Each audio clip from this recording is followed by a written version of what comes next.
last thing, gonna wait 5 minutes for him to actually get started. The last thing you remember is the Tenebrous system and its green and great iron rings. The warp drive flares to life on your vessel, and a display inside your cryopod shows the forward-mounted camera.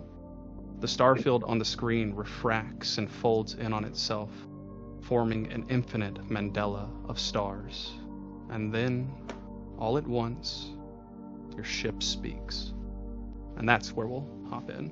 The Iron Ring is the center of the Tenebrous system. It is a supermassive structure comprised of 10 great districts that make up a single solar system. It is surrounding a sun. It is the height of human achievement in this setting. Everything is centered around it. It is called the Great Iron Ring.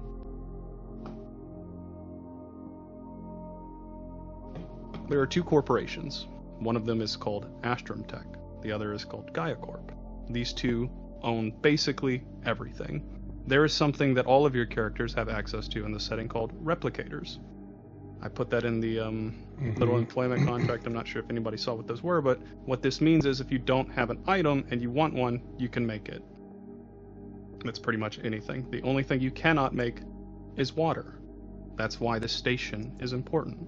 It is mounted to an asteroid, and they are harvesting the ice to send off-world to another planet.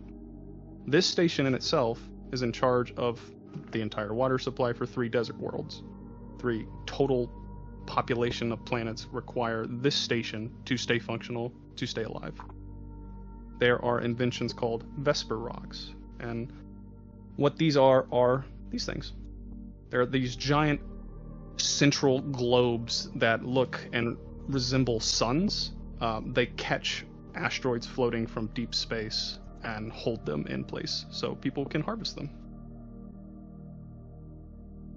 That's all the intro you need. If he doesn't... Who's the manufacturer of R1E? The manufacturer of R1E is probably going to be Astrum Tech. Anything in this setting is Astrum Tech, and if you see Gaia Corp, it's bad news. Like, it's not supposed to be here. Rival corporation, they're not supposed to be here. What is, far as my soldier, is he a soldier of the corporation, or... Soldier of Fortune, right? Okay. I really leave this part up to you, because the original person who made Arcady wanted to be a Helldiver from the game Helldivers 2. And he was a great bug warrior who fought back the one and only intelligent alien species called the Mind, and it was this massive bug threat. It was a whole thing. Cool. So whichever one you prefer. That sounds good. He's a merc now.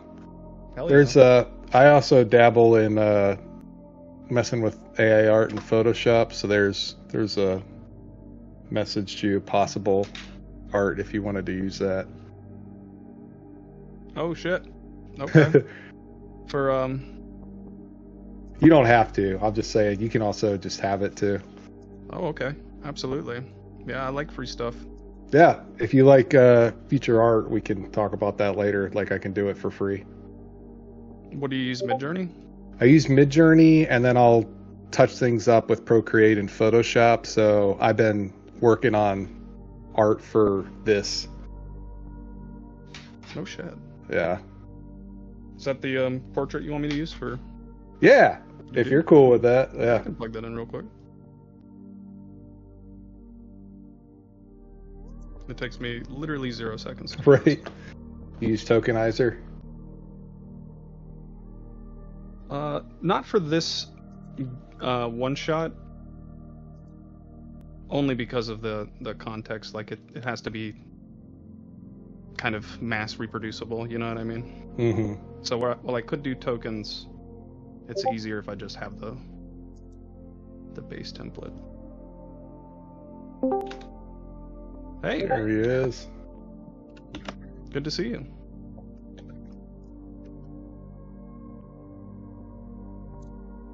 How are you, Mr. Connor? Mr. Stan Connor? Hey, what's up? What's up? How A are you? lot. Sorry, I was used by that that code stuff. I didn't. I just Oh no, you're got okay. it. I was supposed to send you the link this morning. That was my fault.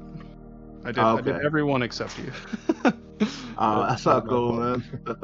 That is my fault, not your fault. All good, all good. Okay, you should see a Foundry link in the general there. Just click that whenever, and we'll get you in the game.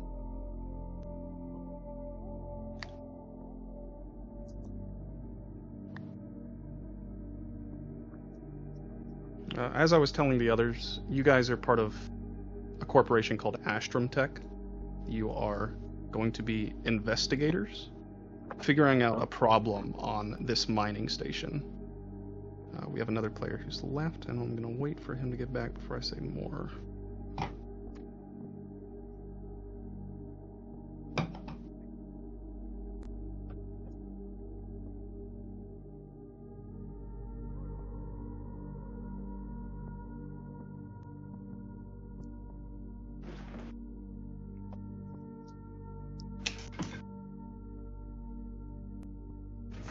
Welcome back. Yeah, sorry, I had to let two of my dogs in. No, you're okay. So, as I was saying, the company has hired you to do an investigation. You all are longtime employees, managers even. You have a replicator license, each of you. This is worth, in itself, over 3 million credits apiece per person. This isn't something that is normal.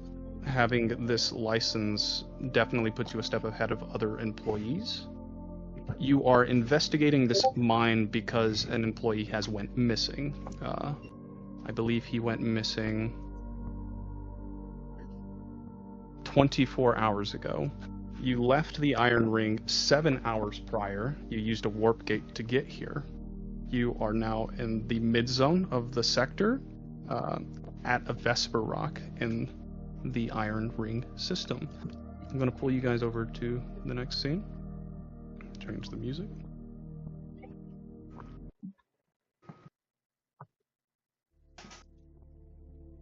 I have to give you the last player. I'm sorry, we did character selection when you were not here, Anthony. So you get to have John Vonson. He is a teamster. What John is good at is jury rigging, mechanical repair, and zero gravity walking. He is able to drive land vehicles and kind of use industrial equipment like laser cutters and things like that. He's the mechanic of the ship.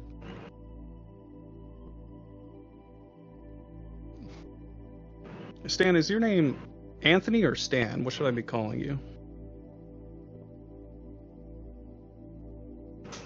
Okay, we're going to move on to the first scene here. We are hopping in out of warp drive. The sequence has just stopped.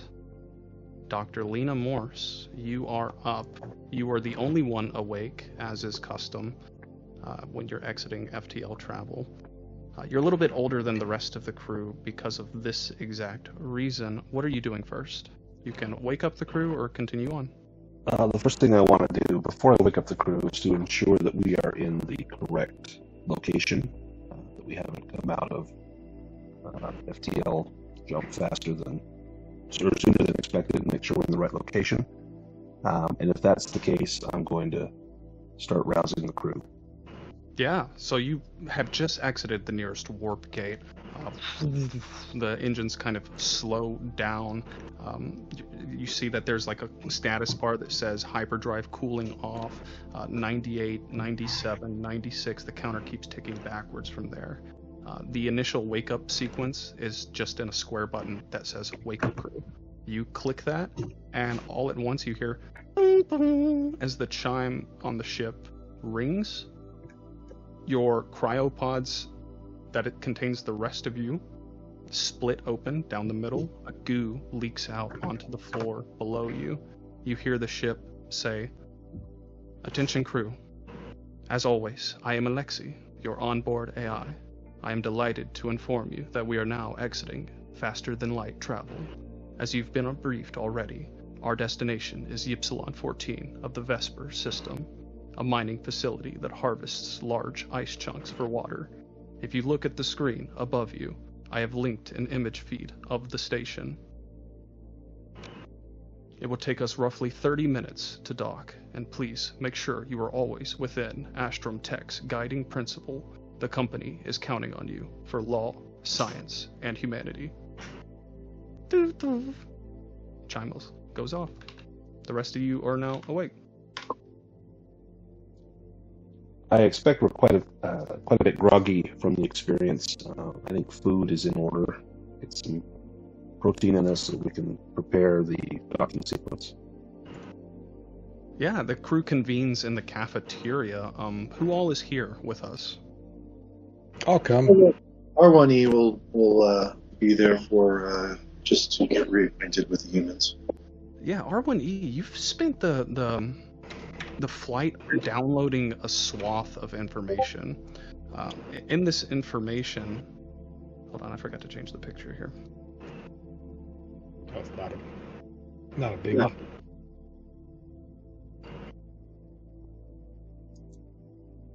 Boof. What I is literally uploaded it and forgot to change it. What's the crew complement for this station? Is there a lot of humans or on board? Yeah, there's quite a bit of people here. The crew manning of this station. This is a very large operation. It's roughly about 1,000 people. On the station or on our ship? On the station. Your ship Okay. is a small investigative vessel.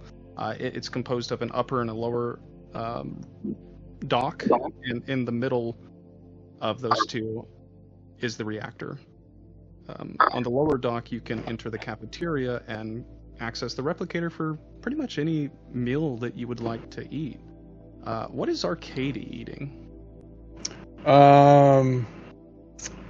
Arcady's a vegetarian, so what are our options? Yeah, you got the veggie burger. You know, you're a pretty big dude. You weigh like 220 pounds, so you got to eat a lot of these to keep on those calories. So you got like 4 or 5 veggie burgers, you just slap veggie them down. fries. Yeah, it's whatever you want. I guess quick question for everybody too. Like, is there anything? Obviously, nothing like bigot or anything, which I wouldn't do that anyways. But like anything like offensive or whatever when we're role playing our characters, like we should avoid. Oh yes, lines and veils are important. Because he was just going to be a cursing kind of guy. That bother anybody? Nah, I'm good. Knock yourself out. I figure it probably wouldn't. So, he just slaps on a bunch of burgers, couple of bottles of milk, and he just sits down at one of the tables and just blows from his nose, just shoots out a wad of some of the cryo goo and just gets to town eating. Yeah, cryo goo lands on the floor with a sick splat. You see that a little cleaning bot scoops it up and goes away, scurries up to the nearest wall. What is Dr. Lena Morse eating? She's a little bit older. She's got to have something high fiber. There's probably a light salad, maybe a bread muffin. Regularity is important, especially after cryo sleep, and someone her age knows just how important that is. And she kind of cringes or crinkles up her nose and makes a little cringe on her face at seeing the disgusting habits of some of her crewmates. And she just turns her head away and just continues to munch on that salad. I just go, Doctor, just give her a small nod. She raises her salad bowl in salute and goes back to eating it. What is Dr. Mortimer Ochino eating? I think Dr. Mortimer Ochino is perhaps just eating the most basic meal that they offer. He's more preoccupied with running through the tasks he has set up for the day. What would some of those be? Do you have any ideas? What would be the most basic meal that this cafeteria would offer?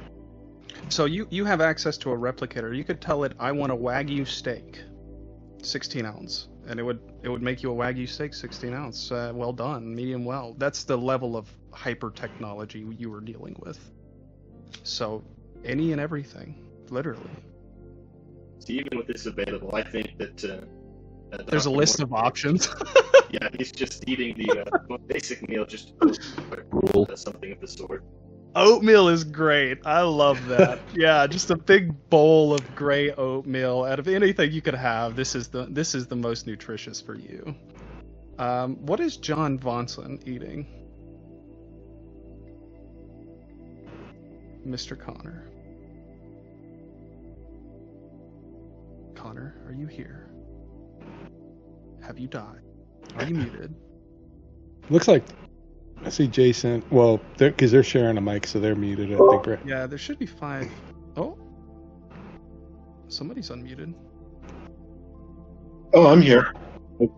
Mr. Connor, is Connor here? Okay, R1E, you've been downloading a bunch of data during this warp trip. In this data, you have discovered that 1, there is a hidden passageway that leads from the workspace to a docking bay that is not listed.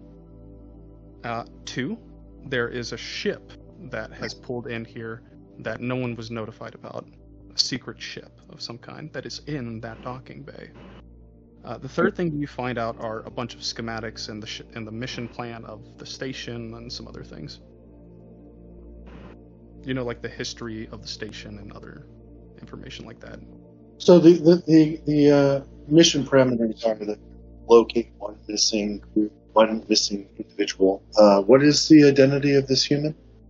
The person who is missing is named Victor.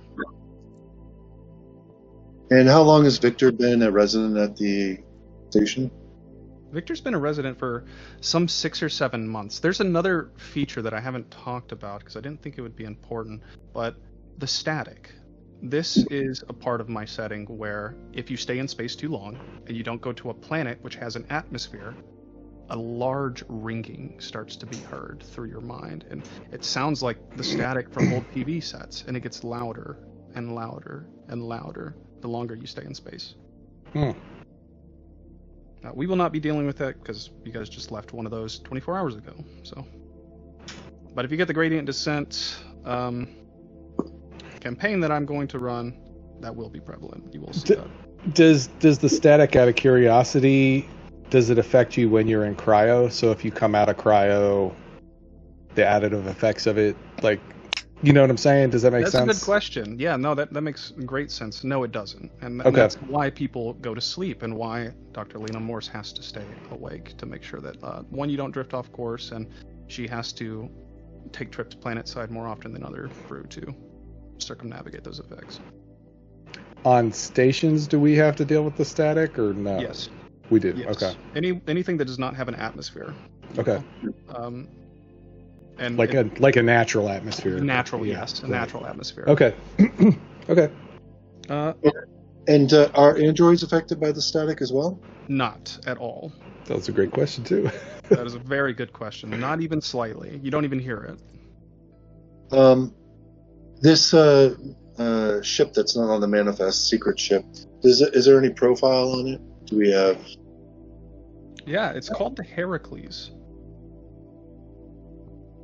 It's called the AST Heracles. And is there a log of its arrival and destination, like where it's been recently? The Heracles has been here for 2 weeks. 2 weeks. Yes. Is this a standard company vessel, or no? It is owned by Astromtech, yes. That is the AST in front of Heracles. I see. Astromtech.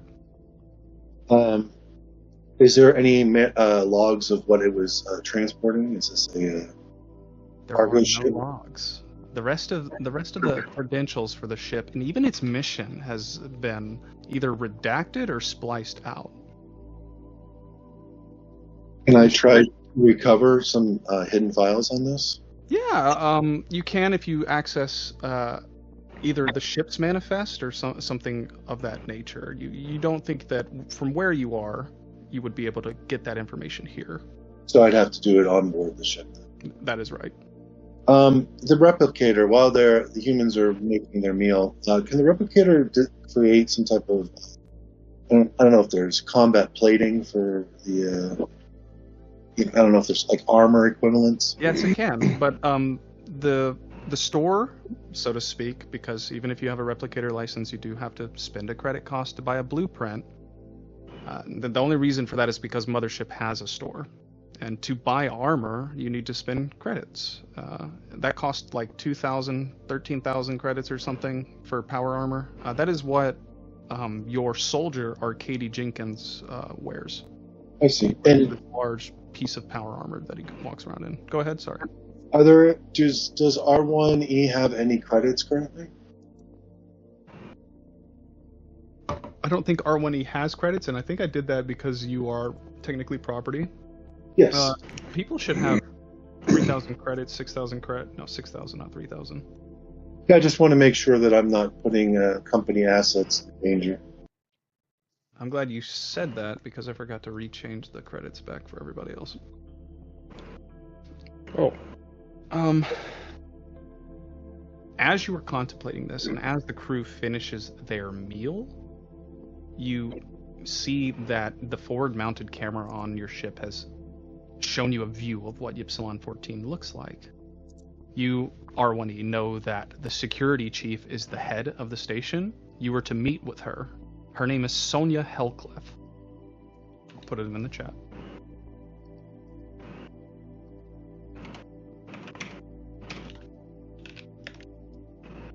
Is there a protocol? Do I have to communicate with the station on our approach? That is something that you could do, yes. If you would. I just ping them, let them know that we are ETA is, give them our ETA, and let them know that we are expecting to meet with Sonia at the dock bay. Yeah, you send this ping, and you get an automated response message that says, "Thank you for your courteous message. Your docking port is going to be 3 Charlie. Stand by for further technicians to connect fuel cables." Excellent. Who's the pilot? Is that Stan that we haven't spoken to yet? Sonia is, or not Sonia, Dr. Lena Morse is your pilot and navigator. Yeah, I relay we have the landing clearance. relay the information to our pilot. 3 Charlie. Great.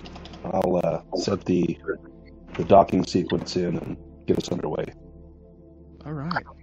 Dr. Lena, you see the facility itself is comprised of a lot of different industrial hubs, mines, worker barracks, and a central administrative building dubbed the HUD. You're looking at the logs on board this station, and you see that Mike Moore has been dubbed the personnel team leader. I will also put that in the chat.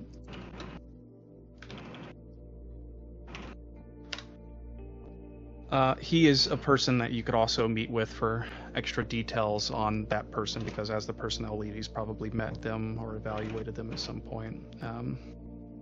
Your mission is to extract, evaluate, or eliminate any hostiles that may have taken this person, and you only get requests like this if there's something secret going on from the company, if there's something more to be had, because they don't tell you to eliminate something that has no possibility of a threat. Do you understand? Yes. What's the VIP's name again?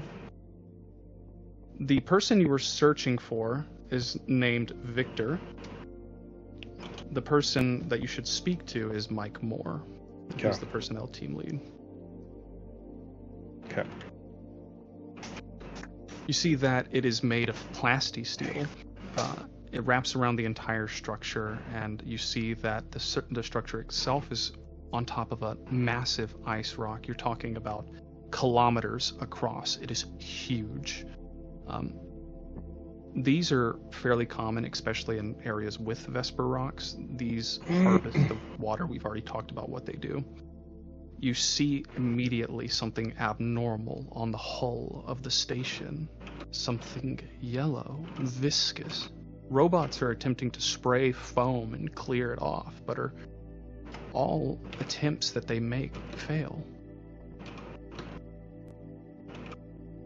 And then the yellow thing was on the hull of the station? Like the goop? I will put that in there for your answer. Can Dr. Morse run any sort of scan from here on what that substance might be? Sure. You put it in and immediately get a response from your system computer, and it is an unknown substance, organic in nature. You would need other samples, glass container, to view more scientific properties about it, but that's what you can get on a long-range scan. Well, as a xenobiologist, I'm keenly interested in what this might be, and that's going to be one of my little side missions here, is to try and get a sample of that. Would you like to detach a drone from the ship? I would. It drifts away as the docking sequence. An arm catches your vessel and mounts it onto a bracket, which seals. The drone lands on the other side of the ship with your glass container specimen ready. And your ship has docked to Ypsilon 14 successfully. For Yes, prepping, would I assume that Arcady, after he ate, would have suited up and... Oh yeah, Basically, he's good to go, like, as soon as we dock, like, in case the shit hits 100%. the fan. The only thing I gotta know from Arcady is helmet on or off? Helmet on. Okay, respirators on. You have 1 hour of 2 hours of oxygen, I believe, in that suit. Okay. I think it's one more than the standard. Docking sequence initiated. Welcome to Ypsilon 14. Please proceed with caution and adhere to mission protocols. Alexei, signing off. Yeah. Yeah, R1E goes down to the docking clamps and needs to disembark. Yeah, R1E, you're putting in the disembark code into the airlock door, which slides open after 8 minutes. You see 15 people running back and forth in the hangar bay when the doors opens itself to you. You assume these to be maintenance crew members. You see a small, clumsy robot who is bumping itself into the wall and beeping plaintively. People are walking past it, not paying it any mind. You kind of feel bad for it in the moment. And among those people who are walking past it, you see a VIP, Sonia Hellclef, somebody you're supposed to speak to. She has a clipboard in her hand. Yeah, after I disembark, I proceed directly to Sonia for a briefing. Okay, you walk over to Sonia. The rest of you are also there. Arcady, you see that people are giving you a really wide berth as you're kind of stepping through this hangar. You're making a very loud sound with each step with your several 100-pound suit of power armor. Okay. I'm gonna, once we get up to Sonya, I'm just gonna pop my helmet with a hiss, and I guess it hangs. I imagine like I've got a strap where it can hang, so I can just... Sick. Yeah. So I've got that, and then I just pull out a pack of cigarettes that's tucked in like my neck in my helmet. I just pop one in and just light the cigarette, and just casually just smoking it, just looking at her. It's great that you said that. Striking up a trucker's choice here in this moment. If you had 3 stress, would be reduced to 2, because smoking a cig reduces a single stress. Cool. Oh, somebody's turned themselves sideways. Don't worry, I'll fix it. You guys are now in docking bay 2, and that is where you see your first encounter here, which is Sonia. Sonia notices your arrival and... Quick question. Do you have a map with our tokens up? Yeah. I don't think I'm granted vision because I can't see it. I am so black. Have you guys been just looking at a black screen this whole time? Yeah. Hey. Bad, Cool. bad. Okay. That's good to know. Yeah. Yeah, here's the map, guys. I thought you'd been looking at this. No. It was all black. I was like, I can't see. Yeah, here's the map, by the way. Cool. This is Sonia. She notices your arrival and is looking down at her clipboard, which you notice has like a holographic kind of transplantation over the top of it. She swipes something on the screen, sighs, swipes 2 more things, and then hands the datapad to a lesser and walks towards you. She says, "Hello, investigators. Good to see you. Wish you could have been here just a little bit sooner. There's been another missing person who's just been reported. What is the identity of the missing individual? His name is Jerome, and he's last reported 3 hours ago. Jerome, How many artificial beings are on board this vessel? She gestures for the lesser technician by her side who has her data pad to hand it back, and on her clipboard she kind of scans through a few documents, types in a few things, and she says roughly 10,794 automaton. Overboard AI, we have Monarch, that's experimental. And aside from Monarch, none. No capable expedition droids such as yourself. No model R1Es. What's experimental about Monarch, ma'am? Monarch is one of the latest and greatest of AI. It's in charge of stack technology. Have you heard about this in the news? I have not. Oh, I have. Okay. You have. It is large news on the Iron Ring that immortality is now up for grabs. Stack tech can download your consciousness and put it in a new body when you die. Right. That is what Monarch is in charge of. And apparently, according to her, it's also in charge of this station. What was Jerome's position and the VIP, Victor? What was their, if you can say it out here, if we need to go more private location, what were their jobs, ma'am? She says, no, right here's fine. Everybody's kind of tuned in on the situation, so to speak, but he was an ice chunker. We gave him a laser cutter and some equipment. He sliced into the ice and put it into buckets for us to retrieve with our drones. So that was Jerome, ma'am? That was both of them. Both of them? Yuri and Jerome. So the last time they were seen, was it on shift, I assume? That is correct. How often do the employees check in? Just beginning and end of the shift, or periodically? Periodically, through radio transmission. Anything unusual about Jerome's last transmission, ma'am? Nothing out of the sorts. Not that we could discern on playbacks of the recordings. He's just reporting all conditions normal and talking about what sector of the ice he's been in lately. Do you guys have telemetry data on the vitals during shift, or just radio Not something contact? we keep track of, unfortunately. If we did, we'd be in a much better position, I think. There have been cave-ins. The station was experimenting, so to speak. We were making live-in areas below the ice so people wouldn't have to come so far out. They could sleep inside and so on and so forth, but that proved to be not a good idea. How so? Well, the cave-ins, the ice would collapse behind it and they wouldn't be able to leave. We would get them out after a time, but it was relatively scary for those people. Are the Monarch, is the Monarch abilities on the station? Can individuals download themselves into new bodies here? There is no replication tool in this facility, but if I'm not mistaken, she gestures to your vessel, there is one on board that. And she's not mistaken, there is. And you all, except Arcady, have a stack. What's the yellow shit on the hull of the station, ma'am? She says, oh, the fucking goo. Yeah, what is it? Don't touch it. Oh, Don't touch it.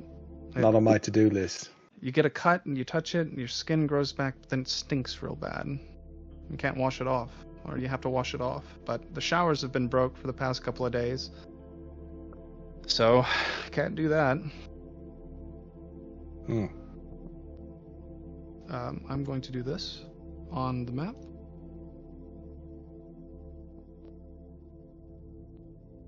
Now you can see that the washrooms are broken / busted. You also learned that this is the hidden entrance.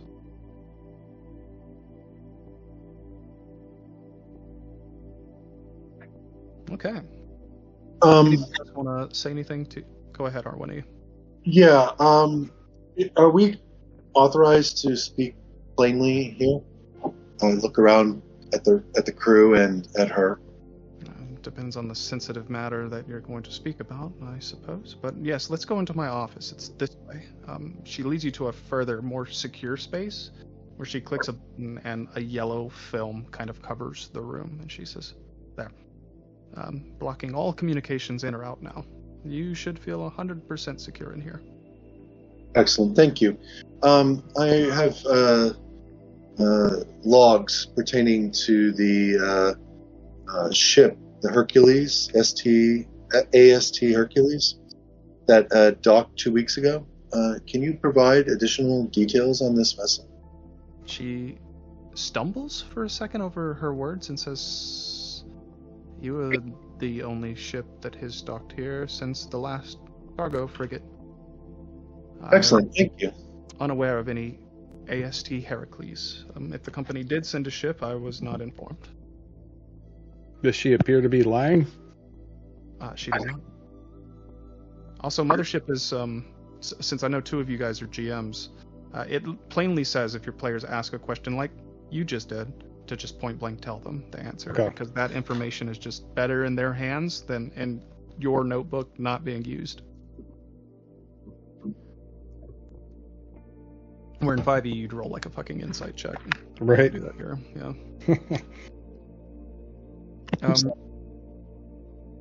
What would you like to do first, crew? You have been given the information, all the information that can be given in this moment.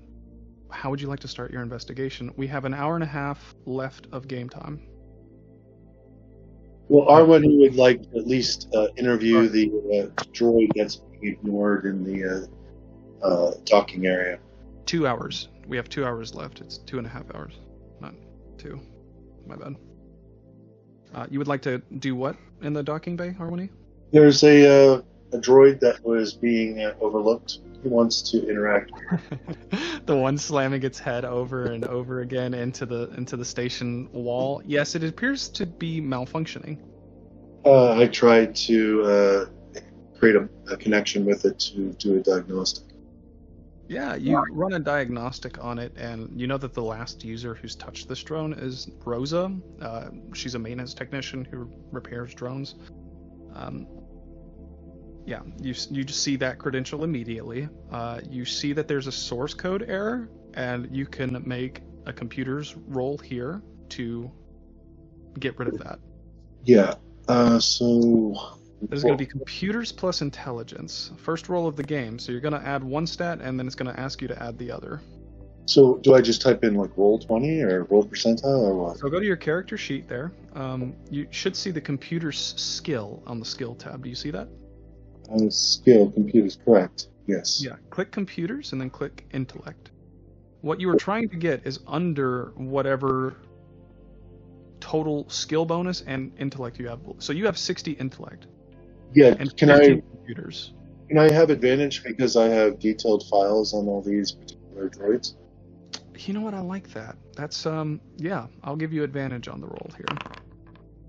So you see how it says 75 there and a less than symbol? The reason you succeeded this roll is because you rolled a D100 and it was less than the result of 75. I see. 75 is the total that you have for your attribute and skill. So you have 15 computers, 60 intellect, 75 total. Has everybody got that? It's pretty simple, but it's kind of like confusing until you do it a few times. And you have to roll less than the total Less value? than the total Okay. value of your skill, yes. And if you fail, your stress increases by 1. And in this system, criticals are double numbers, like 44 would be a critical. That's correct. Yes. Critically fail and your attacker misses, they might instead hit. There are things in this game that are not good that happen when you critically fail. Like you might shoot a teammate with your laser cutter. That's not good stuff.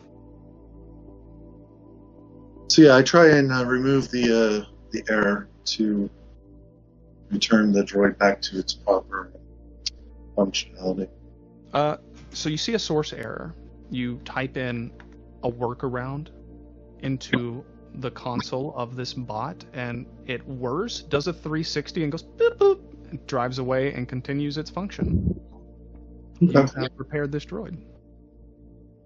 Excellent. I feel much better. Do you feel? Do I feel anything at all? That's interesting. I convene with the rest of the crew, and I tell them that there is a tunnel, a service tunnel that goes to a vessel that had docked here 2 weeks prior that the station does not seem to be aware of. I believe that should be a priority for our investigation. Dr. Morse, you know that if there was a second dock, you should have been informed on it. Right. You can't do extensive file searches like R1E can, that's why you missed it, but now that it's been brought to your attention, it's definitely there, it's in your data. So I'm curious why I may have not noticed that before. Just because of the raw amount of data that you would have to process and look through during the trip, it was just one of those things that's human nature to overlook. Something small like that. You didn't know to look for it, so you just didn't Right. find it. Well, the ship may have docked either under specific orders that not even the station was made aware of, or they are here covertly and no one is aware. I think we definitely need to find out what's going on there. We could find our missing people. Likely have something to do with this ship.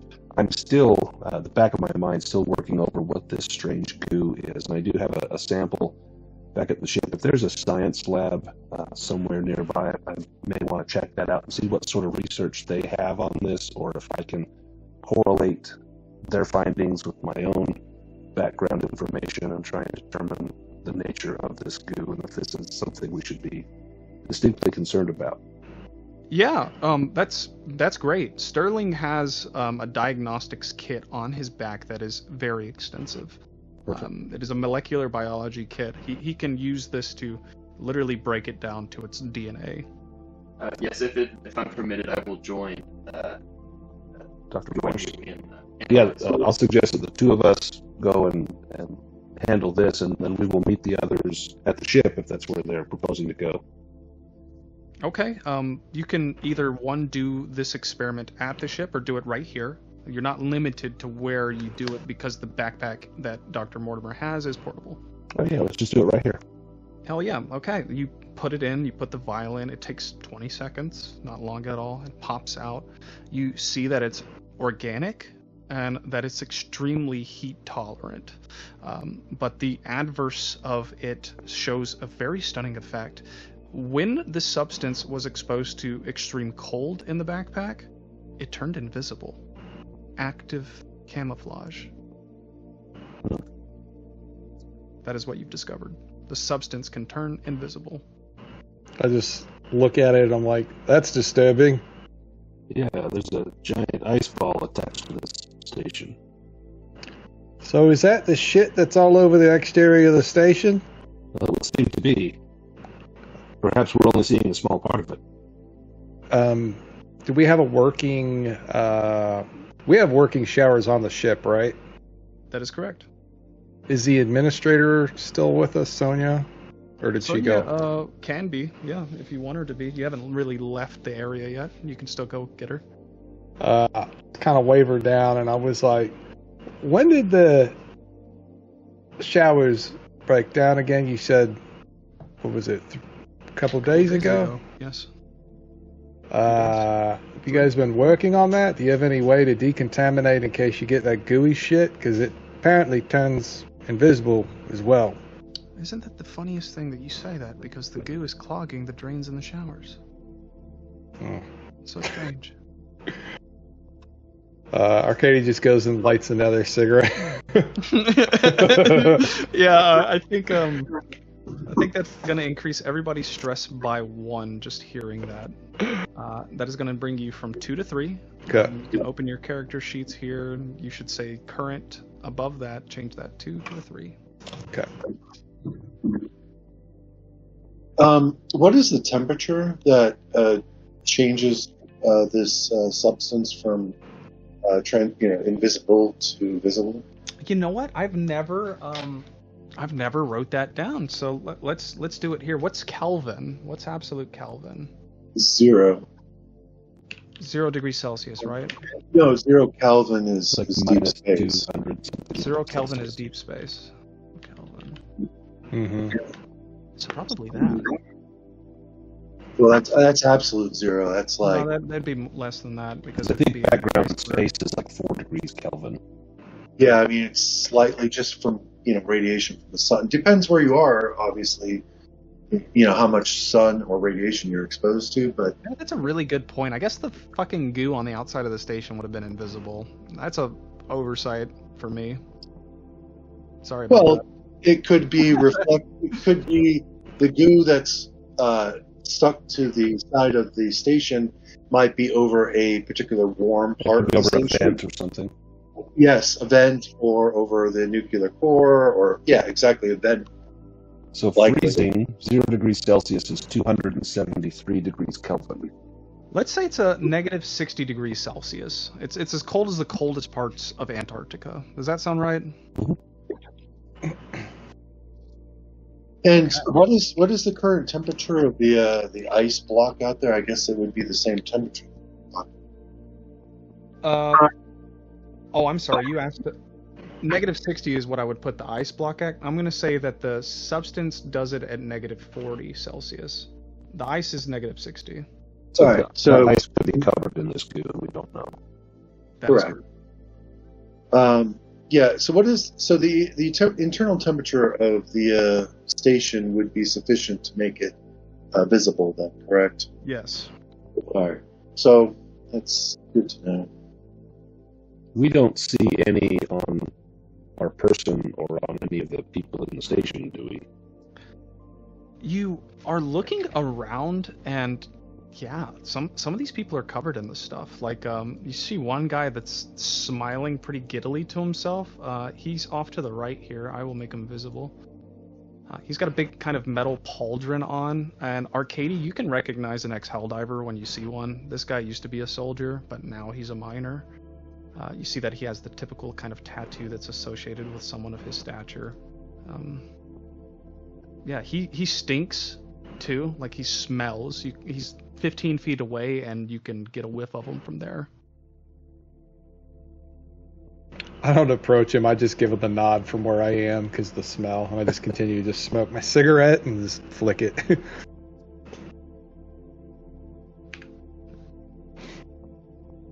Cigarette lands a few feet away from you on the ground. A robot kind of scuttles over, grabs it, as the little cleaning bots tend to do. I think I could pull this out. Yeah, there we go. If we continue to run analysis on the goo that we have the sample of, can we determine what might, it says it's non-responsive to heat. Does it, like an acidic environment or a basic environment, does that seem to destroy it or cause it to shrink? Great question. You can put in a bunch of bases here to see what kind of neutralizer agent, but it's the very first test. The very first one is the last one that you have to do, because water is the easiest base to use. You drip the water on the yellow substance and it eats it away, like corroding. How much water do we have in our ship store? The ship store has probably a few thousand gallons of water. The station definitely has more than that. You're looking up and around the rooms, and you even see water faucets in these areas. Do the water faucets work? Well, they're fire repellent, so I would hope so. But It's a space station. the problem is Fire the is drains, fire. correct? The drains aren't clear. That is the issue with the restroom currently. It seems like the washrooms themselves are the only one that is malfunctioning, the only system. Who's our crew mechanic? Joey Ruger? It's going to be John Vonson. That's Connor, but he hasn't been talking. I'm not sure. And John a plunger and tell him to do that thing he does best. Yeah, we kind of point him at the washroom, sort of ask him if he can take a look and see if they can be. Okay, John's going to do an industrial repair here. Connor, if you're here, make a sound. I'm Anthony. Anthony. That's Anthony. Okay. My bad. I was trying to talk. I got logged in late, so I was trying to like read everything. I don't know if you got were getting very behind, so I was trying to catch up. Oh, okay. I just wasn't even sure if you were here, man. I was like, No, I was like, I saw the chat messages and shit, and I was like going through everything, and then like just so I was like, oh shit, this on. Okay, so your crew's asking you here to do some repairing. That's something you're really good at. It's something John is really good at. Absolutely. So the water dissolved the stuff? Yes. Okay. Seems to be like acid to it. I'm gonna. Sorry to interrupt. Is it okay? Yeah, let's resolve Anthony's thing, and then we'll hop right back to you. Let's go in. Yeah. What am I repairing? You'll do an industrial equipment here, and then that will be plus intellect. Industrial equipment. Okay. Okay, success. And what were we intending to do, crew? What was the intended thing for him to repair here? Repair the broken washrooms. That's all the way from down, all the way down here. there. Yeah. So we'll make a trip through the workspace here, and I'll read you what that looks like. But first, let's hop back over here. What did you want to do here? Sorry, I'm drawing a blank. Hypno UTE, is it Jason? No, that's Jason's Brandon. No, Brandon's Roger. I'm gonna get it right. Yeah, Roger. no. Yeah, so I wanted to ask before we left. I wanted to talk to the other Helldiver. I just give him a little nod. So I'm gonna accompany him to the washroom. But I was like, "Hey, mate, weird question for you." He looks at you and he's like, "Hey, my man." He goes, "What's up?" Arms go wide like he's wanting to hug you. He goes, I just kind of like hold up the hand. He's like, "I'd hug you, mate, but you got all that shit all over you." So, but hey, brother, where'd you serve? I was on Hipton Creek, friend. Oh, Killed us a hive lord on Hipton Creek. Hell yeah! I was on the other side of the planet in the northern part. But hey, that shit all over you. You got it on your packer? The yellow stuff? Hey. Dude, look, this stuff's great stuff in it. Look, and he takes a tiny knife and slices the palm of the hand, and you see that it regenerates at a super speed. Oh shit! Why the leader of the station didn't know that? Why the security chief didn't know this? It's probably because the crew hasn't been telling her. So I imagine it's everywhere. That is pretty cool. When you does pee clear it off? Is it on your pecker when you go pee, or is it only water that clears it off? It's a strange thing that you say that. I haven't had to drink any water or go pee in 2 days. Now that you've said this, he seems perturbed and his stress increases by 2. How about a shit? You taking a shit in 2 days since you've been covered in that? Shakes his head. He hasn't. All right, brother. You hang tight. We're gonna get you sorted, mate. Wait, am I in trouble? No, you ain't in trouble, brother. And I just go and fling him a cigarette. Catches it in midair. Reflexes are superhuman as yours are. Genetically enhanced people are like this. Catches it, puts it in his mouth, and says, "No lighter." I go and light it for him. Yeah, he takes a drag of it, and the scene pans over to John in the washrooms. Who's here with John? When he will, of course, accompany him. Okay. Anybody else? Mortimer and Lena, you guys are in the workspace, right? Yep. I was gonna join them after I talked. I was gonna join them in the washroom, but I don't want to monopolize anything. We'll say walking past Lena and Mortimer in this point in the workspace. You're on Okay. your way. In the washrooms, you are standing near these pipes. John and you, Anthony, you notice something is strange.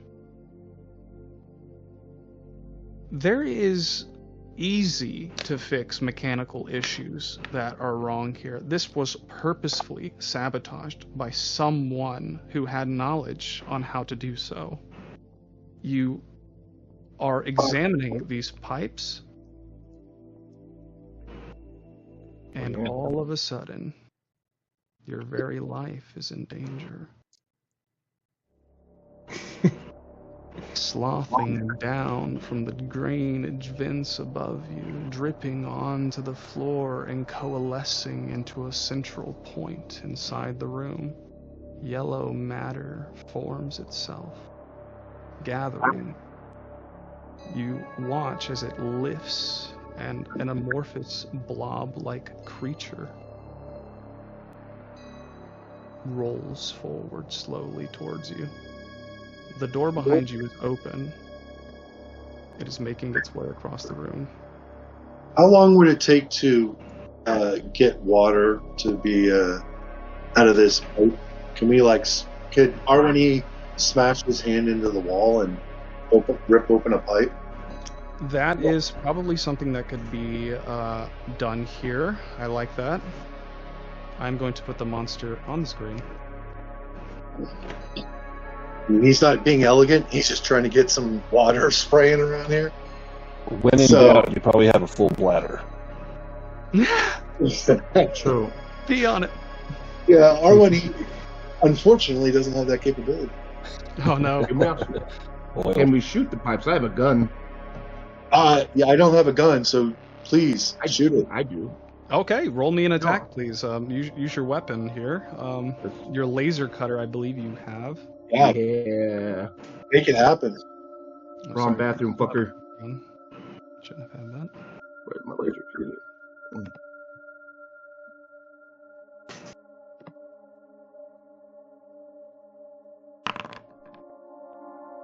Okay, Oh, success. That's going to barely. be 4 points as it kind of cuts into the hole here. You don't really have to roll damage on hole.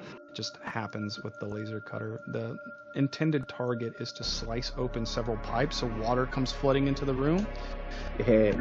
And it succeeds. You see water begins to spew forth from the wall. It hits the base of the creature, which doesn't scream, doesn't make a sound, but instead you watch as smoke begins to rise up from its base, and the creature begins to lift towards the ceiling and attach itself there instead. Getting off of the ground and on top of the roof here, it begins to move forward towards you. Again, we are going to go into initiative. How initiative works in this for my GMs who want to eventually run this. You are going to have all your players do their turn. Everybody has to make a speed check, the very first thing you have to do. If you fail, the monster goes first. If the majority of players fail, the monster goes first. Everybody goes at once, including the monster. At the end of everyone's turn, the GM says what happens. He describes the scene. So I have a notebook here. I'm going to write down what you all do. We're going to get speed checks here, please. So, Is this What for do everyone or just for the two in This the is washroom? going to be for everyone, every single player. We're all in initiative. You can use 2 actions per turn. Oh.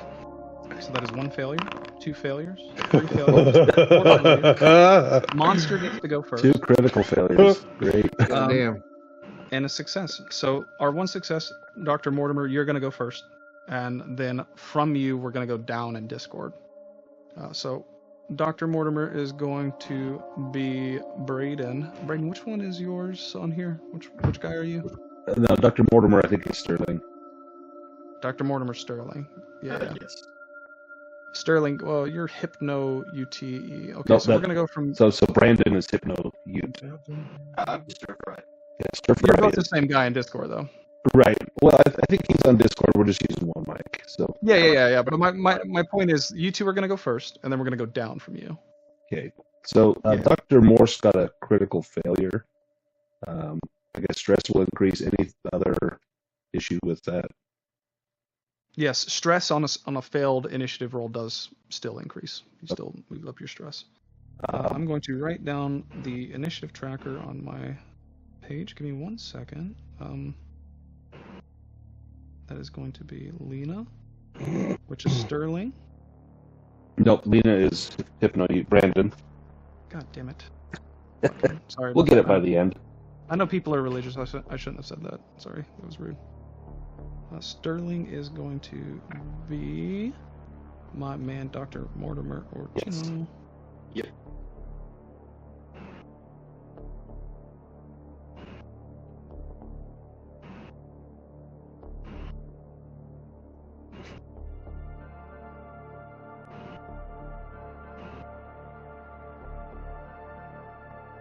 Anthony is going to be after Jason. And Jason is going to be before Roger.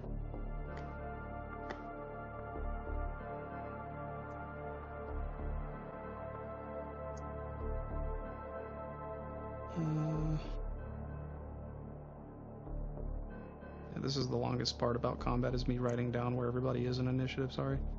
Oh, good. R1E.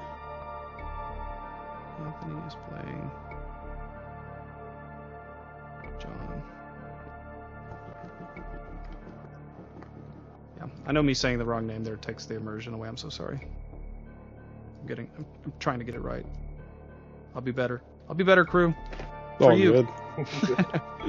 Okay, top of the initiative is going to be the yellow goo. What the yellow goo is going to do is it is going to use its claws to try to attack you. It's serrated tendrils, and that is going to be an attack towards you, John. Mothership's combat is very deadly. This is a critical success. You're going to be hit for 45 points of damage. That is going to wound you, I believe.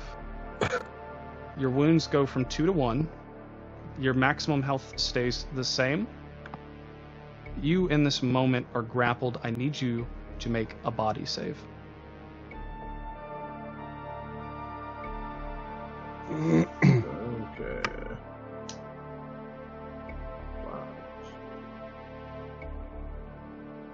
What's it? Body save. It is on the right side of your sheet, under credits, under high score, right side, next to wounds and armor. Sanity, fear, body. It's that black box. Oh. Yeah, you see it? Yeah. Go ahead and click the body save there, and then click normal. Failure. Stress increases from 4 to 5. God damn. Everything was fine until it wasn't, John. The tendrils rip across the room and embed themselves into your stomach. You are grappled in this moment. It is then going to take its section action to devour you. Oh. So its mouth uses powerful suction, circular rows of razor-sharp teeth to devour you. You made your body save, which failed. You are going to be devoured, leaving no trace of your remains. You were consumed entirely. That makes sense. You awaken on board the ship. Your stress increases by a flat 5. You have a stack. You have a cortical stack. Your stress goes from 5 to 10 now. It increases by 5 every time you die flat. No save. You awake with a start. The last thing you felt was a tendril ripping through your sternum, rows of razor-sharp teeth churning your flesh, blood, screaming, bile, excrement, death. All right, let's run that again. The door slides open to one of 2 clones that have been brought of you here. And that goes the same for everyone except Arcady, only because Arcady is genetically modified soldier. It would be hard to do, so therefore the company doesn't. No restarts for me. No So- restarts. Did we hear all that? You hear this. Is that playing? Okay. Yep. Yeah, you hear blaring sirens, and you hear integrity breach in the washrooms. Integrity breach in the washrooms. I assume we're like running over there to the washrooms. That's where Yeah, we just you- sent John. Let's I go. want to clip on my helmet, and I saw I've got a heads-up display. Can I replay his? Because we all have body cams on us, right? Most of you have body cams. I believe John does too. You absolutely can. That's so cool. I never thought about like it being linked to everybody else, but yeah, absolutely. Yeah. So I want to You replay see his that through footage. his camera. You hear him screaming, and I need you to make me a sanity check here. Okay. How do I do? It's going to be that black box above sanity, fear, body. The reason you're making a sanity check here is because you literally just heard Oh. someone's death scream. And while you as a soldier might be used to that, I'm going to say you roll with advantage. Okay.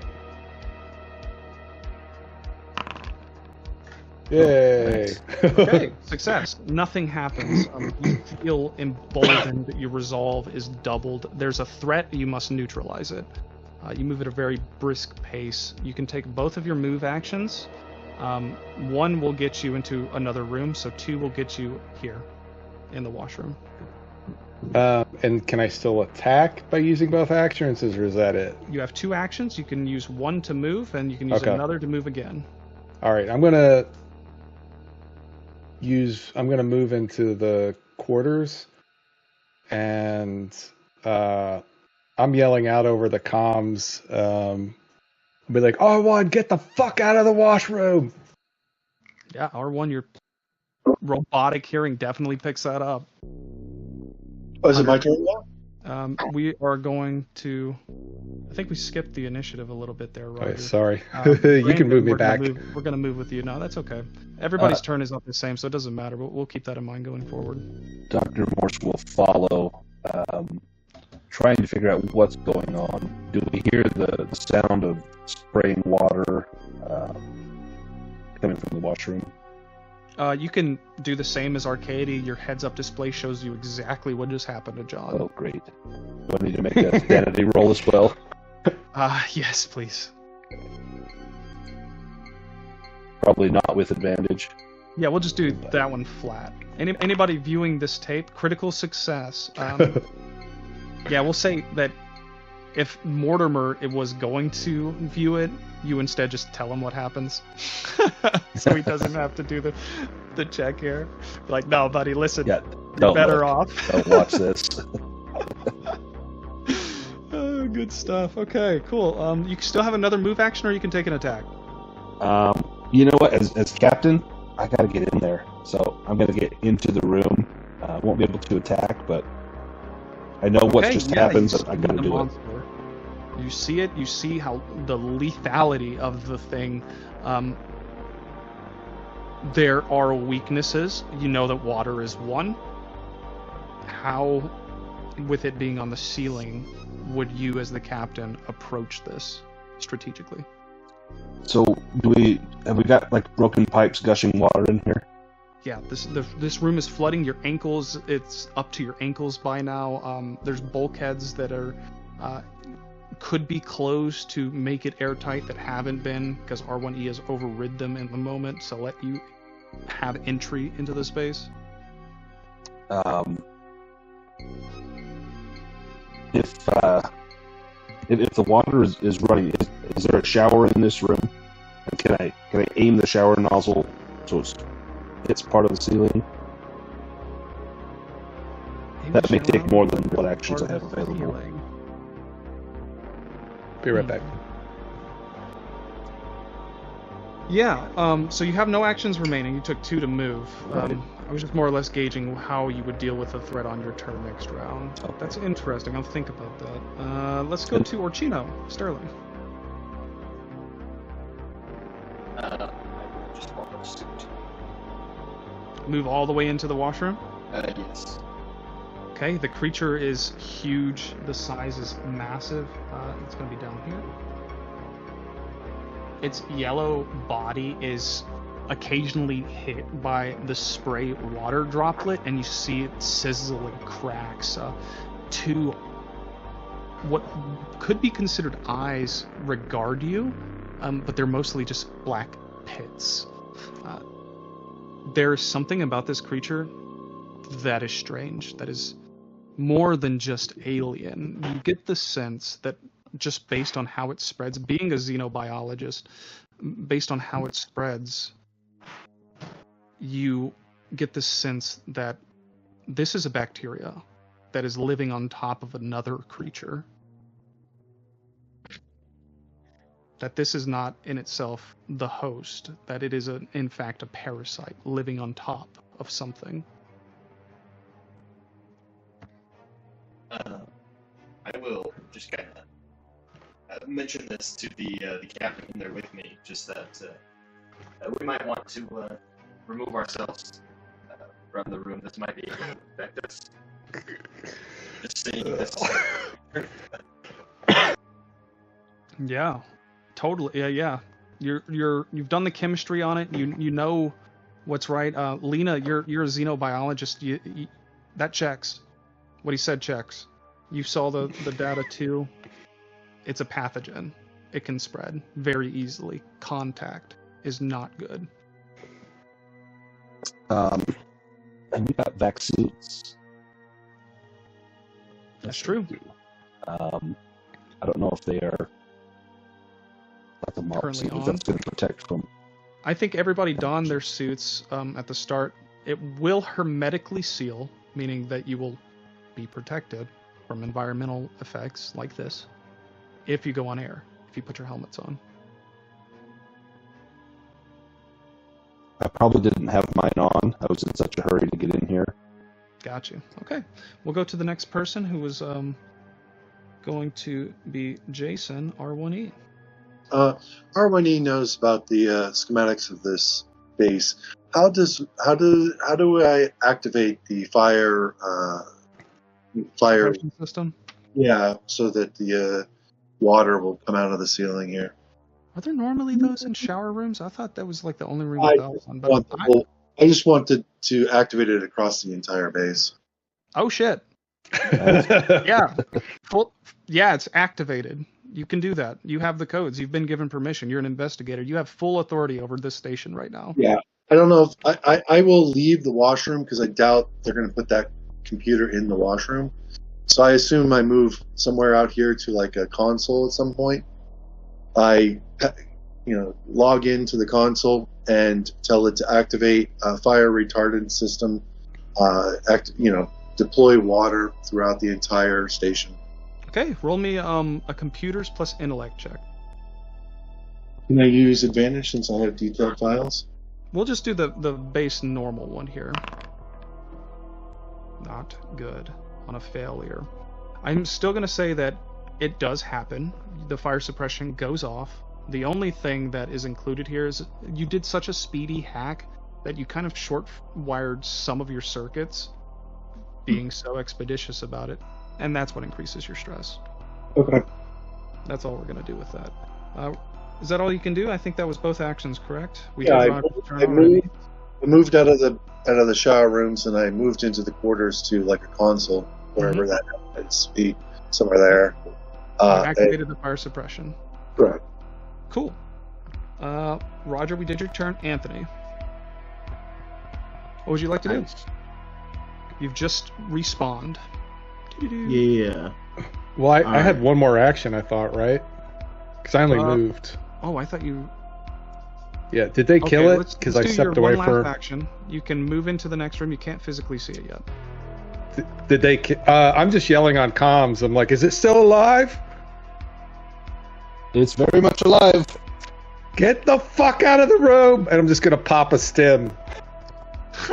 Okay, so your strength, you get advantage on all strength rolls when you're stemmed, I think. It has a set thing on there. Is it included in the description? Yeah. 2d10. You get 2d10 for your combat and strength for 1d10 hours. Yeah, it says 2d10 health and I think combat and everybody has strength. a stem, just by the way. I think all of you have that.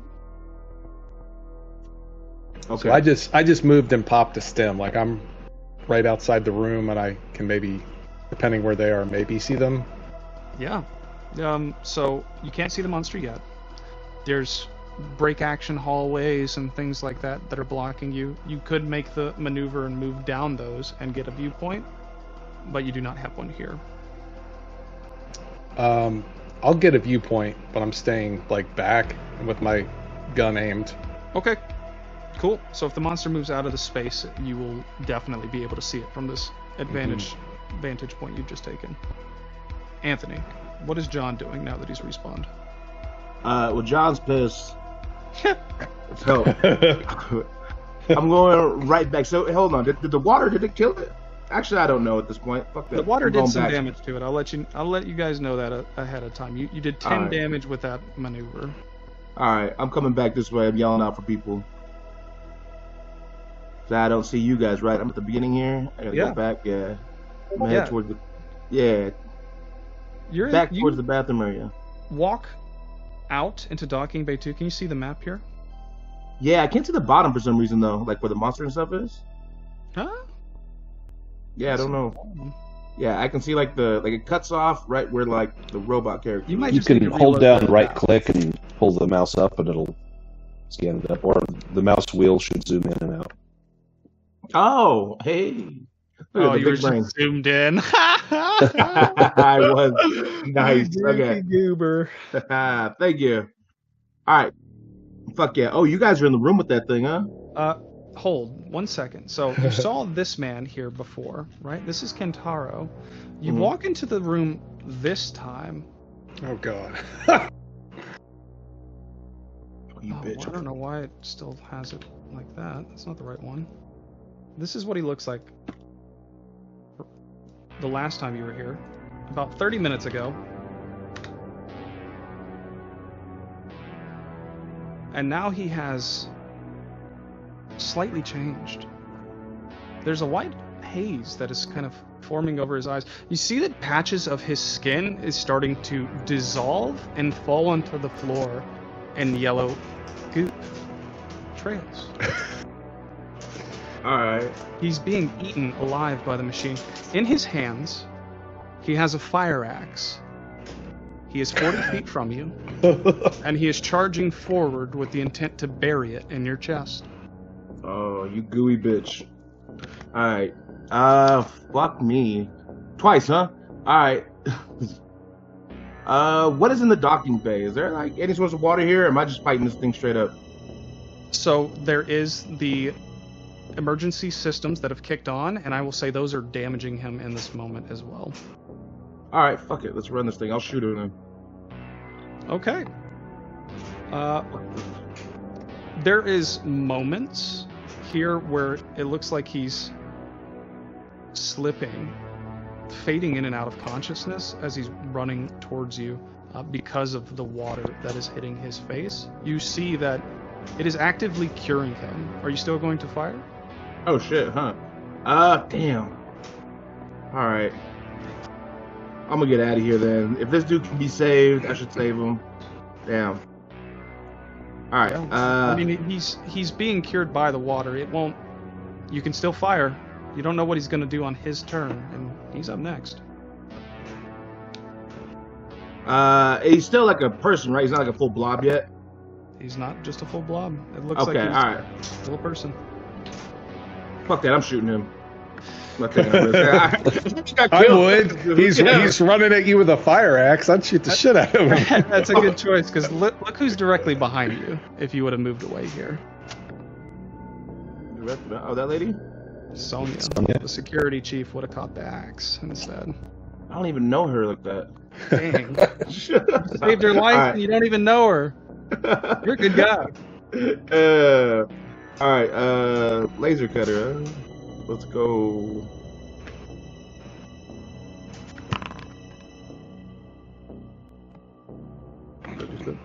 Okay.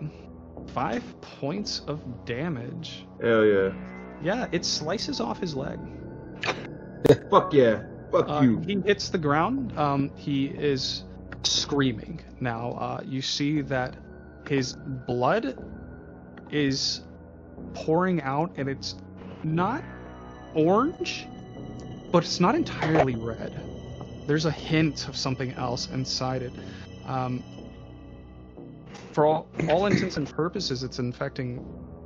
What you're viewing here is it's infecting everything about him, or was. Oh shit. The water is forcibly making it evict itself from the body. Oh damn. All right, I'm out of movements though, right? So I'm Out of actions, yes. Okay. Let us Okay. take 5 minutes here. I'm gonna go use the bathroom. I'm good. Okay. Okay. You can stay right there.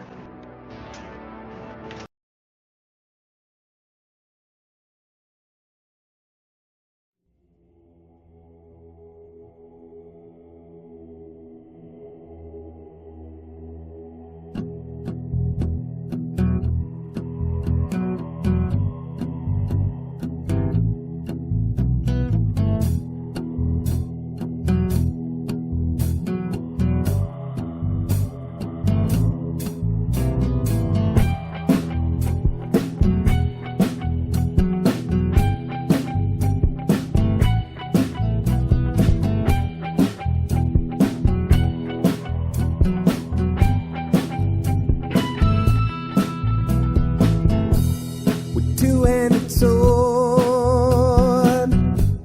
I'm headed to the mountains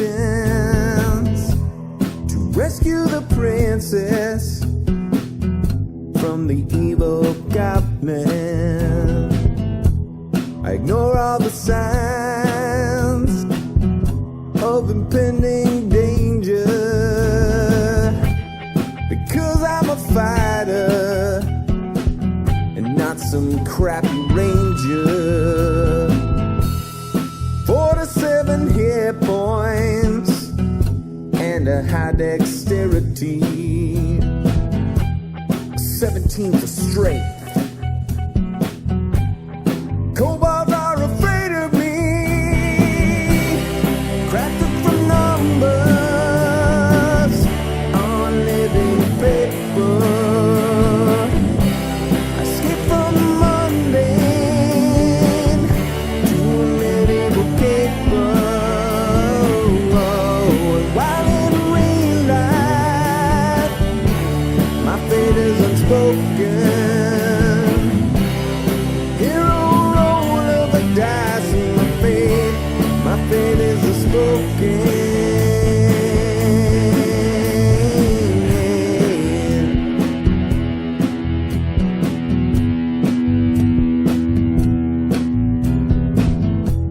I locate the lair, but it doesn't make much sense to me. I think that the DM might be out to get me.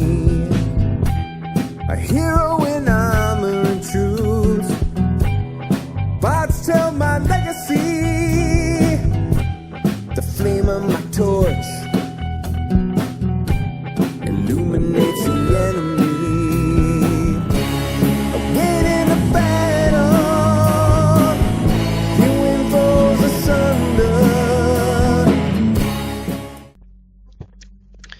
I think Mothership's a lot better for longer campaigns because Yeah. the stress builds. And when you do things very quick like this, you try to have them like build stress and show them all the mechanics at one time. But when you're dripping it over several sessions, 4 stress on session 5 only becomes 6 on session 6. It's like it doesn't jump much. You're not trying to increase it by that much. You want them to explore the rest of the station. Right. No, it's super fun. I think it's a lot about the players, because if you just don't have people that don't want to play the game, it's hard. Fun. Right. Having fun. This is the No, description for Docking Bay 2. And this is the picture. It's a little shit 8-bit AI picture, but I also use Midjourney, just by the way. That's cool. I like the 8-bit vibe. Cool. Oh yeah, yeah. It does good stuff. Mm-hmm. There's a supply locker in the workspace that you can get EVA suits from if you need them. There's just like little stuff, you know. If you have more time, you can do more things, obviously. Yeah. So how important is equipment and gear in this game? Weapons are pretty important, but from what I've seen, the power armor is more, or it doesn't really like increase anything unless your Warden says it does, because all it flatly gives you is just damage reduction. But in my mind, future power armor is able to rip through steel doors and do all kinds of crazy things, but you know, like it's able to like bend metal and do stuff like that with your bare hands. It's just up to the Warden. Can my power armor do that? Yeah. No, yeah, you can like grab someone's arm and rip it off if you wanted. You have power armor. That's just like, if you've seen the most recent Fallout universe show, it's like that kind of power armor, except it's slim. You know, it fits your body. That's good. Damn, so this thing fucked me up, even though I was wearing power armor? Oh, you're not in power armor. You're in an EVA suit. Oh, okay. Power armor. Yeah, you're a little flimsy suit boy. He's That's in power fair. armor. He's a soldier. Oh, okay. Yeah. Damn. See his little icon down here? He looks like a little soldier guy. Orale, yeah, I need to go find this power armor. Said orale, vato. I'm the only one with one That's life, though. Spanish, but- You guys all have stacks. Oh, you don't have an extra person, huh? No. Yeah, he dies. The He's one dead. and only. Okay. Does the robot have a stack? The robot's a robot. You probably have like the most of him. They're in the storage. Yeah. Okay. He's downloaded. He can be on any robot in your ship, and you have. So you guys are all collateral, is what I'm. That was the first thing I thought. That's why I was yelling for everybody to go out of the room, because I'm. Yeah, I mean that's, you know. I told you to get out of the room. That's all I'm saying. I know what I think I know what's about to go down in this washroom next turn. We ended at the top of the initiative. Is everybody back? Stir Fry and I are back. Okay. Yes, I'm here. Braden's back. Sterling's back. Stir Fry. I do have one question for you, real quick. Yes. So, bullets and explosives, will I cause a catastrophic decompressive event? Like, There's only one way to find out. So you do a mega damage to a structure. That is something the grenades flatly do across the board. If you're an industrial size space, it does not do it at all. The washroom is not. But the station has hit points. You don't know how much mega damage it can take. You'll just do a flat 1. Yeah. Mega damage is 100 flat damage. Players can take mega damage too from like howitzers if they get a direct impact. I have a monster in Gradient Descent that has 2 105mm cannons on his back. If you get hit by one, it like rips you in half. It's crazy. Cool. I have a quick question on the- about the character sheets. If I'm Yes, sir. looking at like Lena Morse, so she's got her stat skills, but then after intellect there's a +10, kind of in red numbers. Yeah. With my sanity there's a +30. What are those for? Those are extras to your save. So if you click it, it would actually, I think it just flatly adds it there. Yeah, see, it's a 60 instead. So just already built in to that. Yeah, it's just something I add to make each character feel, because it gives you the pips, but it doesn't really tell you how to use them. If it does, I haven't found that part of the book yet. I'm still reading over it. And I haven't memorized the whole thing, but Nice. that's what it does. It just adds to it. Okay, perfect. We're going back to the top, which is going to be the yellow goo. It is going to try to infect both of you. I need you both to roll speed checks. Can I use my xenobiology skill to try and improve my likelihood of avoiding being infected by this? Ooh, I like the idea that she knows, like, the anatomy of, like, squids and other things like that, and therefore she can arrange the trajectory of these tendrils. Yeah, that'll work for me. Go for it. Well, it didn't matter, so... No biscuits. So you're sloshed with the tentacles. The creature is going to try to actively infect you. It's not regarding the fact that you're standing in the cure. That is what it's going to do with one of its actions. And then it is going to retreat into the vent above it, disappearing. That is going to be the end of this initiative. Do we need to make like a body save to avoid being infected? There is no need. You were standing in the cure. You can wash yourself off. You know exactly what to do here. The monster does not know that. It knows that water bad, water not good.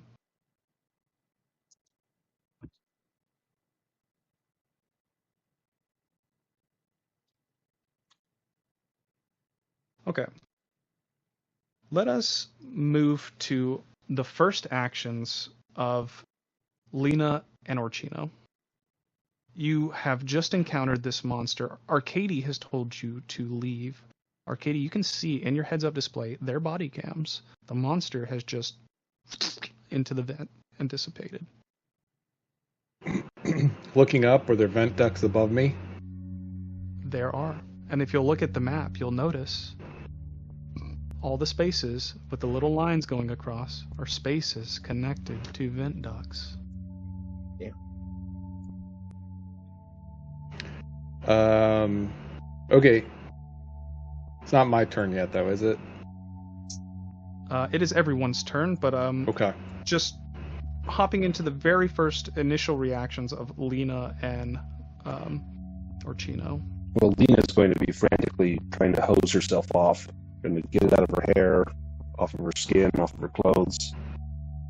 Yeah, and knowing the inherent virility of this substance, you wash it off, splashing the water on your forearms. You see it just, there was spikes of it going into your skin. It wasn't painful, this thing. Its movement is so abnormal to everything you've studied that you can't help but want more samples, I feel. I'm also going to issue an alert on comms that it has gone into the vents, and everyone should be on alert. I think there's an interesting take here that you inform the station on the monster period. It seems as though someone has sabotaged this washroom, but the security chief never told you about a monster. But Astrum Tech, from the initial document, told you to eliminate or secure any unknown threats on board. Something's not adding up, and I think you, of all people who've been the most awake through all of your trips and encounters with Astrum Tech, know their corporate schemes when you see them. Well, we want to keep this from becoming public, clearly. There's something happening here. It is up to you how you will continue, but you're seeing something is strange. There's some corporate lingo here that you're not quite getting. We have comms, right? I could talk to you guys right now, because I'm still in relative danger over here. Yes, you have short-range comms, I believe. Okay. I tell you, dude, I am just a dude with a fucking axe over here. I get some help, anybody? I'll be over there as soon as I can. We got this little fucker is in the vents. Watch any vent openings there. That is some bullshit. Right. Yeah, his leg is severed. He's no longer a threat to you. he's actively dying. He's a fucking slime dude. Okay, that's fair. He is a slime dude. The sprinklers are running. He is slowly being cured. The healing effect is not going to be, while it could, in this moment, is not going to be enough to staunch the bleeding because it's being washed away. Okay. Yeah, he's turning back into his normal self. I'll even update the picture here. Now you just see a 260-pound guy on the floor, one part of his leg on one side. Goddamn, not on another. He's looking at you and he's like, "Oh my god, my fucking leg!" So R1 is going. R1E is going to be moving into the docking bay and begin first aid on the Marine. Okay. Yeah, everybody's free to move wherever you want right now in this moment. Yes, biology. So can I use that as part of my first aid? You can. Go ahead and give me a biology and intellect, I think. You have the medical know-how in your database. Yeah, but severed You limbs. make it worse. Not good. I Most of 101 your crew members have a stim pack that would just treat this, period. In fact, I'm wondering if you don't. Why don't you? You should. The R1E does not, unfortunately. There you go. Oh, then I deploy the stim pack into the. Okay, yeah, that's enough. It staunches the bleeding right away. You plug it into the stump, and he groans a little bit, but he is very much used to this feeling. The pain nullifier takes effect immediately, and his screams subside. He falls unconscious. All right, is there a med bay in the station? There is, but you could also put him in a medical pod that will transport him to the warp gate and take him to a medical station. Is that on the station or in? Okay, yeah. So Docking bay. Yeah, so I request a medical pod and put him inside. For him Okay. These pods have really sophisticated stasis tech, so his injuries, while they won't get better, also won't degrade. It'll keep him perfectly stable until he gets to the system's best doctors. So I also put some water on him on his way out.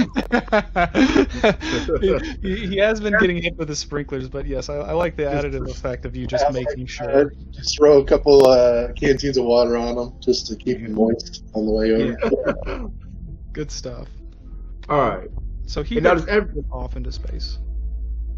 Does everybody know the washroom fucked up, right? Because my dude was trying to fix it, and they somebody fucked with it. So now we're looking for the goo. Is that what we're doing right now? Kind of looking at everybody. So what's our pilot's name? That's our pilot, right? Yep, Dr. Morse. We I just definitely need to check out the gotta Heracles. look at her. So I've got my helmet, and I'm just like, my helmet's on. So I'm just like, I'm just gonna be completely honest. You still might be contaminated. I'm tempted to shoot you because you got a clone in there that's fresh and clean. No, let me assure you, I'm clean. Yeah. I just kind of hold up my hand. I'm like, I'm going to need more than that. All you fucks get respawns except for me. So I had 3 more runs, and I would be up to my eyes in hookers and booze the rest of my life. So that was my plan, and I still want to stick to it. However, we can't let whatever the fuck's on board here get off. So I just kind of raised my gun and pointed at her. And I'm like, how good a shower did you take? I'm dripping wet, can't you see? Like, shake out my hair. I'm going to encourage anyone that came into contact with that to wash as well. And I think we should put our helmets on and go on suit oxygen.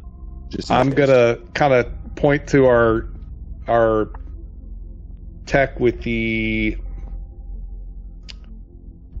backpack. The backpack. I'm like, any way to test these folks? I do have a medical scanner, so I will start getting that prepared. I'm just keeping my gun pointed at the pilot. Yeah, Fuck so that. you're observing her, and you've Shoot her. known Lena for a while, a long time here. Probably the past 4 or 5 years you've worked together. While she's maybe not a trusted member in your eyes, she's always been thorough and respectful. She's never slighted you, and in this moment she's acting the same, as she always has. I'm gonna just slowly raise my gun or lower my gun, and I'm just like, it's nothing personal, lass. It's just we can't let whatever the fuck this is get off the ship.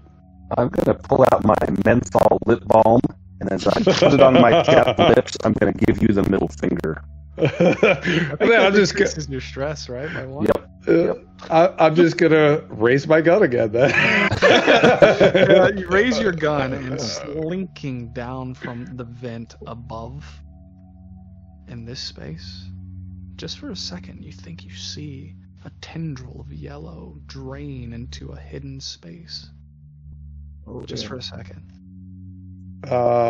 Wait, I say we shoot her. You guys didn't get eaten.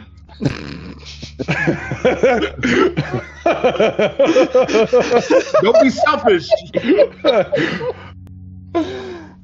I'm just gonna be like, you're right, and just shoot her. Oh my god! What? Oh my! I'm like, no offense. You got 3 more lives, 2 or 3 more. Just fire. There's something very unique about this, right? Where you're firing at another employee of Astrum Tech and your weapon auto locks. Damn. Noticing the stack technology and the friendly in there, He was just and not kidding. fire on itself. Seeing the I humans acting irrationally, R1E moves over to the next room. He logs into the computer network and starts reviewing logs for who was in the washrooms going in and out to see if he can ascertain which crew member might have sabotaged the washrooms. You're looking through the logs here, and immediately you find the second piece. Rosa.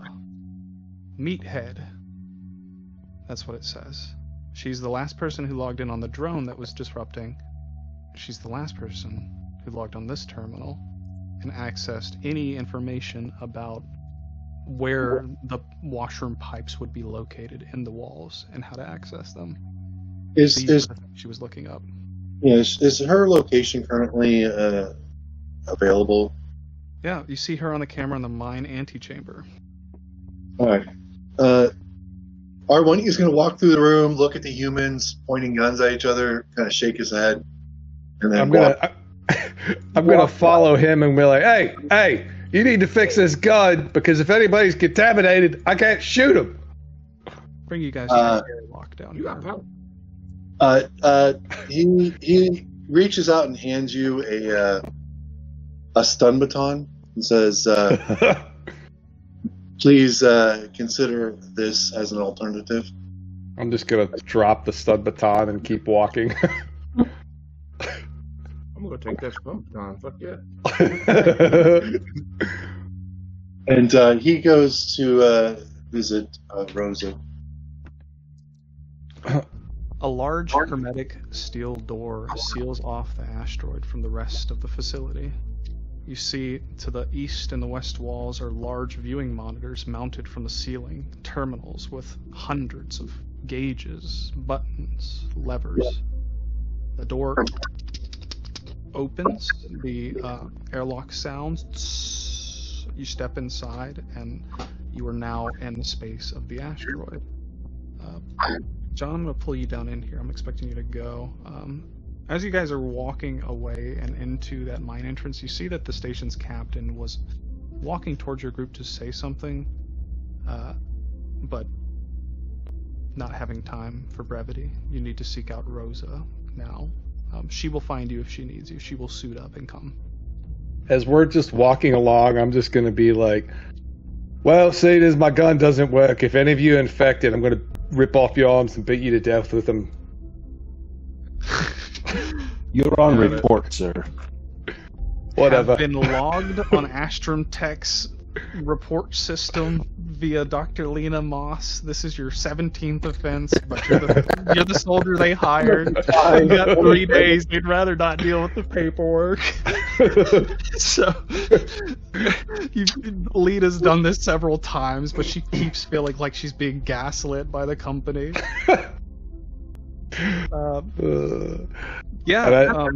You R1E noticed this woman, Rosa. You see that Rosa is. I have seen the NPCs here. A Latina older woman, mid-40s, wears a bandana, red, long, greasy black hair.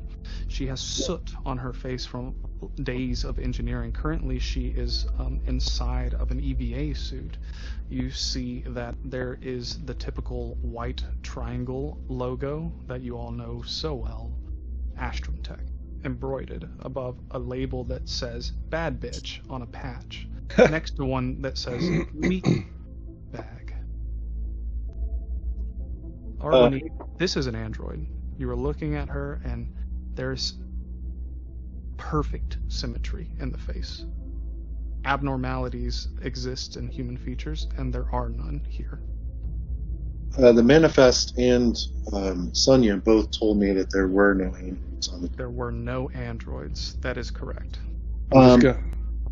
Is there a way to? I don't want to use Bluetooth. Is there a way for androids to communicate that is nonverbal?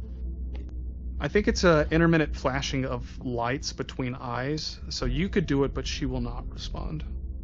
Okay. I just send her my,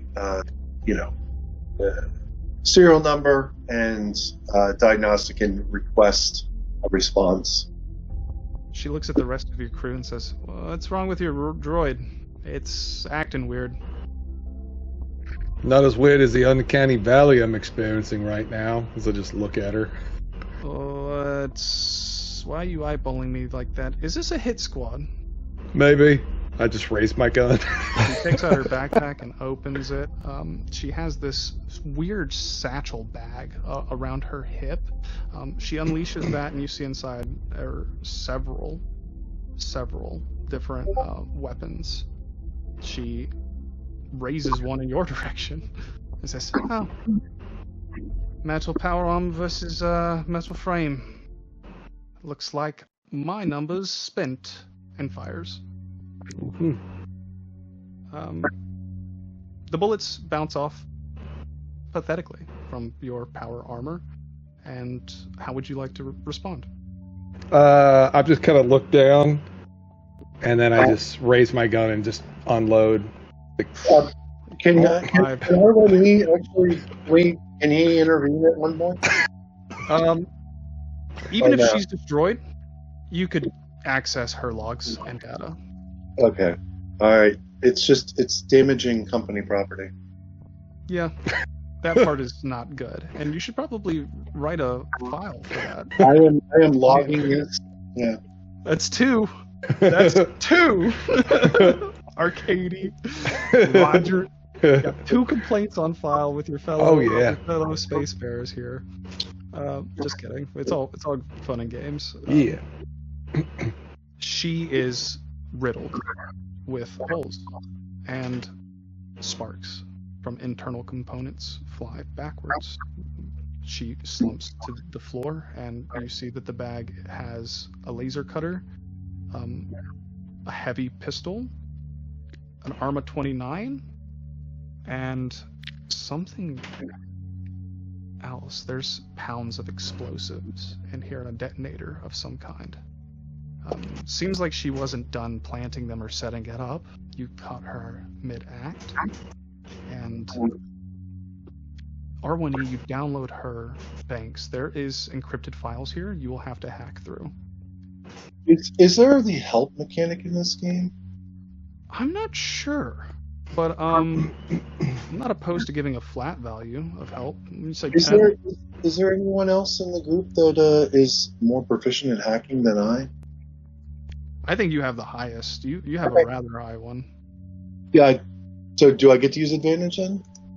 I'll say this is the equivalent of taking 20. If you fail one, you can do another, so I'll let you have advantage, yes. Okay, success. She, even if she was a company droid, which she is not, you know that a rival company, despite their differences, will never put their logo or their brand on another company's piece of machinery. This is a Gaia Corp droid. This is not an Astrum Tech. In fact, you find no Astrum Tech labels inside. On your deep dive, you recognize that Gaia Corp is trying to sabotage this station. But why? That part you cannot find. Alright. Does anybody need this laser pistol or laser cutter? Hell yeah, I'll take a pistol. You want a pistol? Who's asking for it? Which character? I already have one. Yeah, Pistol? Oh, laser pistol. Hell yeah. Does the Arma 29, is that because it's a submachine gun, can I hold one in each hand, or does it require two? The Arma submachine gun, you need two hands for one. Two Unless hands you for have one. Power armor, which I guess you could fire with one hand and fire another, because you have two fire actions. So I guess I could give you two guns, but it wouldn't increase your fire rate. Yeah. Would Okay. you like two guns? I'll let them have a gun and a clip, and if there's any additional, well, how many clips? I got 12 clips, right? Yeah, she has Yeah. a few more. You can increase that. I'll let them do that, and while they're doing all that, I'm just gonna kick over her body and plant my foot on her chest and just unload a clip in her head, and I'll take one of the clips from her body once we're done. All right. Would Lena or Chino like a weapon in this moment? Lena has like a bat. I think Hell the yeah. pistol might be nice. Yeah, you have to go get that. I did put, I'm not sure if you saw it, but I put has to be found bracket. There's a description if you hit the edit key on the right. I should have told you that. I'm sorry, I didn't. I kind of forgot. Go to the weapons. You see where it says edit weapon on the right? So Yes. it says a melt-a-bat. Discontinue, this is what it says. Oh, it has to be found. There it is. That's not it. So then I don't have anything at this point. You do not. You could. You could have a submachine gun. Yeah, I think I want to take a pistol. I feel like I need something, if not just to protect me from my crew, maybe that would do. And maybe this pistol, if it's from the Diacorp, maybe it won't have that overlock, and I'll be able to actually take down a teammate. Yeah. So these are unregistered weapons due to the nature of the droid's mission and the required computers check therein. I will let you know that these do not have any kind of restriction on them. Nice. Black market weapons. Can R1E acquire a particular weapon that no one else is using? Yeah, there's a few. Would you like a pistol or would you like the last submachine gun? I'll acquire the submachine gun. Submachine gun. Or Chino, would you like a pistol? No, I think I will stick with what I have.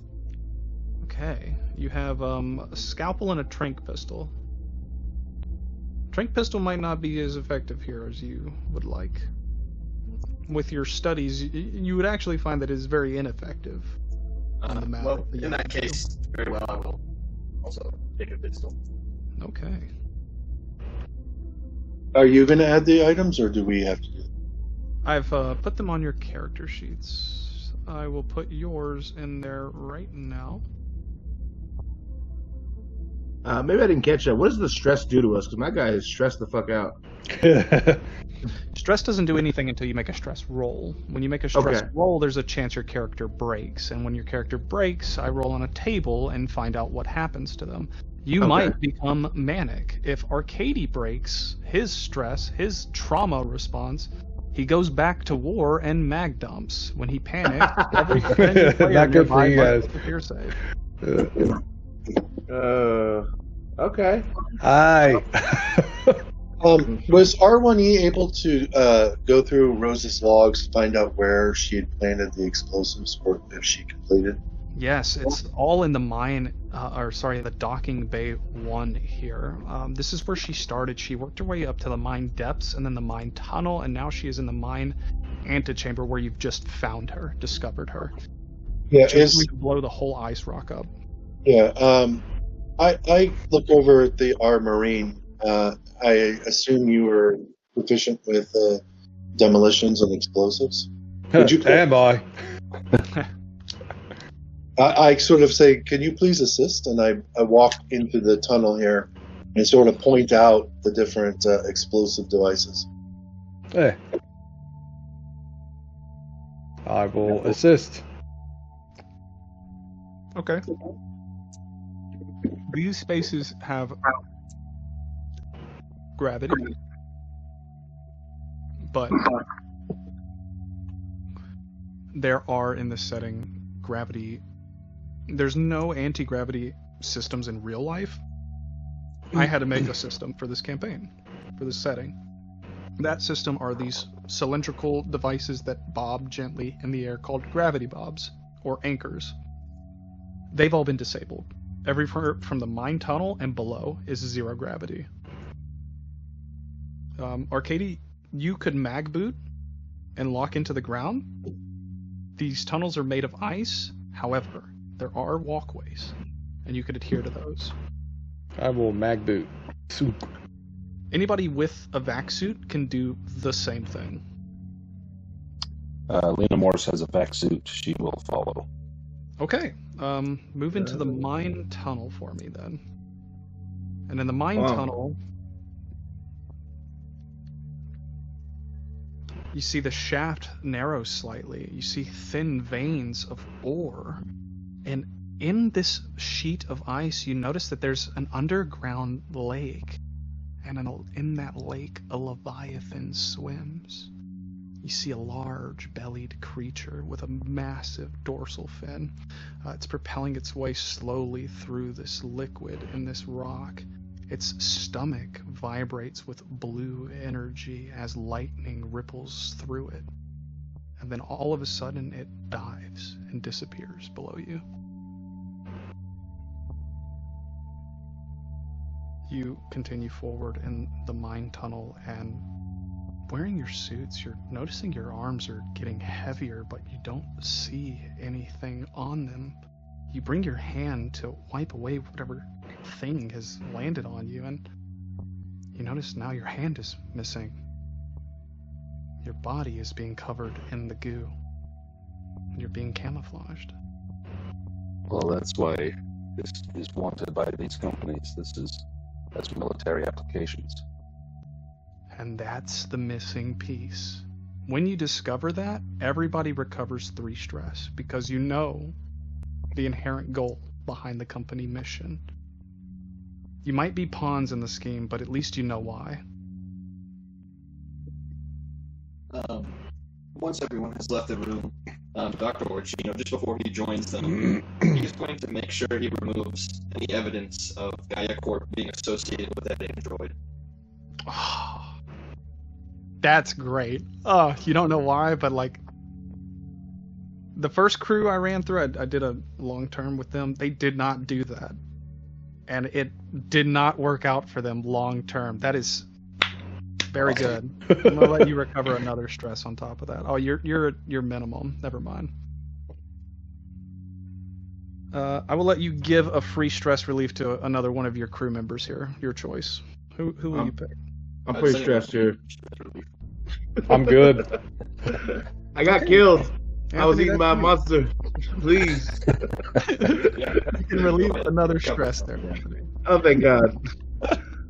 No, more relaxed. You can delve deeper if you so choose.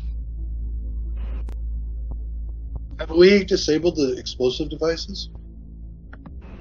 Yes. That is. I'm not even going to let you roll for that. You just move through here, and you know you can even download the schematics of these explosives from your company website in real time. It takes you no problem to dismantle these now that they've been identified, which was the issue.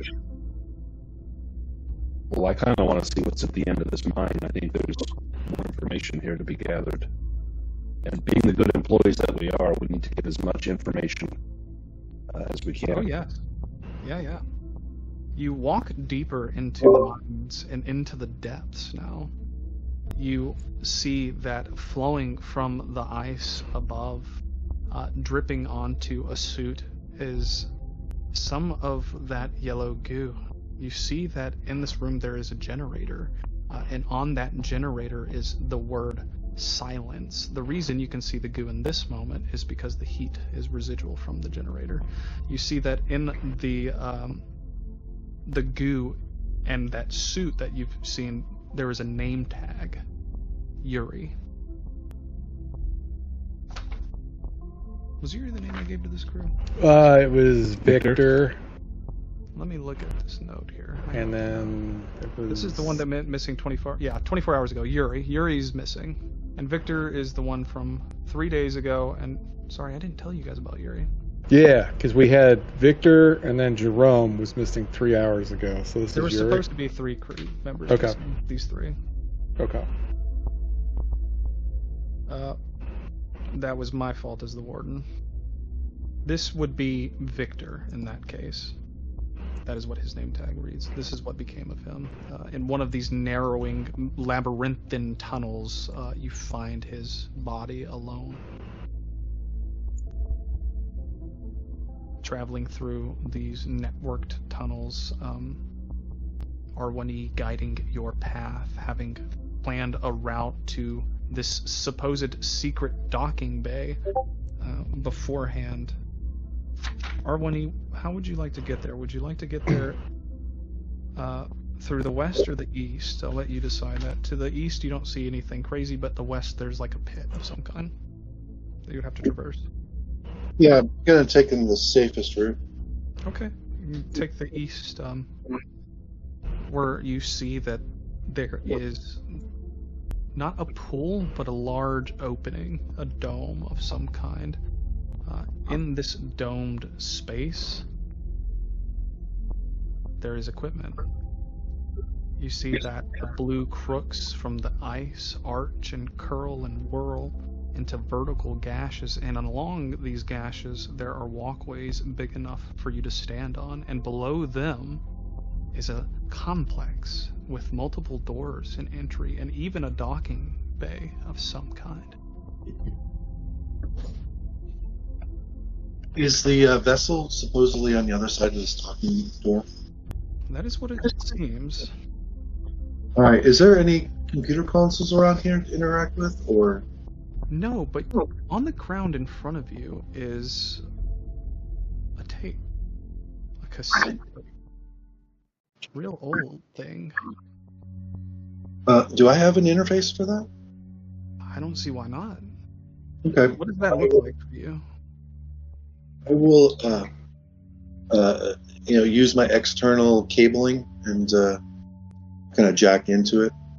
Oh yeah, perfect. The cassette begins to whirl. The 2 little white tapes where your fingers are kind of like, and playing it as you're kind of plugged into it, the film with your face somehow.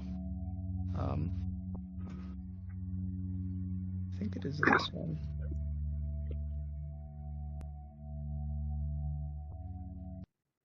Initial reports confirmed. Subject appears to be biochemical in nature. Place of origin suggests medical use, though that's not much of a theory. Disappearance of Disappearance of 7709, 7709, likely unrelated. Likely unrelated. Negative. Possible negative reaction to water? Not yet clear. I'll follow this up in the morning. Initial positive result on the substance's medical properties. Whether it's possible to control its effects on our biology, what is essentially alien biology, currently inconclusive. It's incredible. Truly incredible. A rate of healing beyond anything. It's almost as if it's replacing cells entirely, rewriting the body at the molecular level based on some, like a cocoon, how the creature is broken down and then remade. If anyone finds this, please, don't touch it. Do not come into contact with the...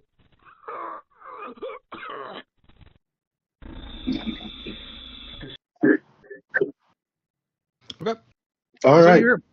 Lisa Morse is going to take 2 steps back and have her hand on her pistol.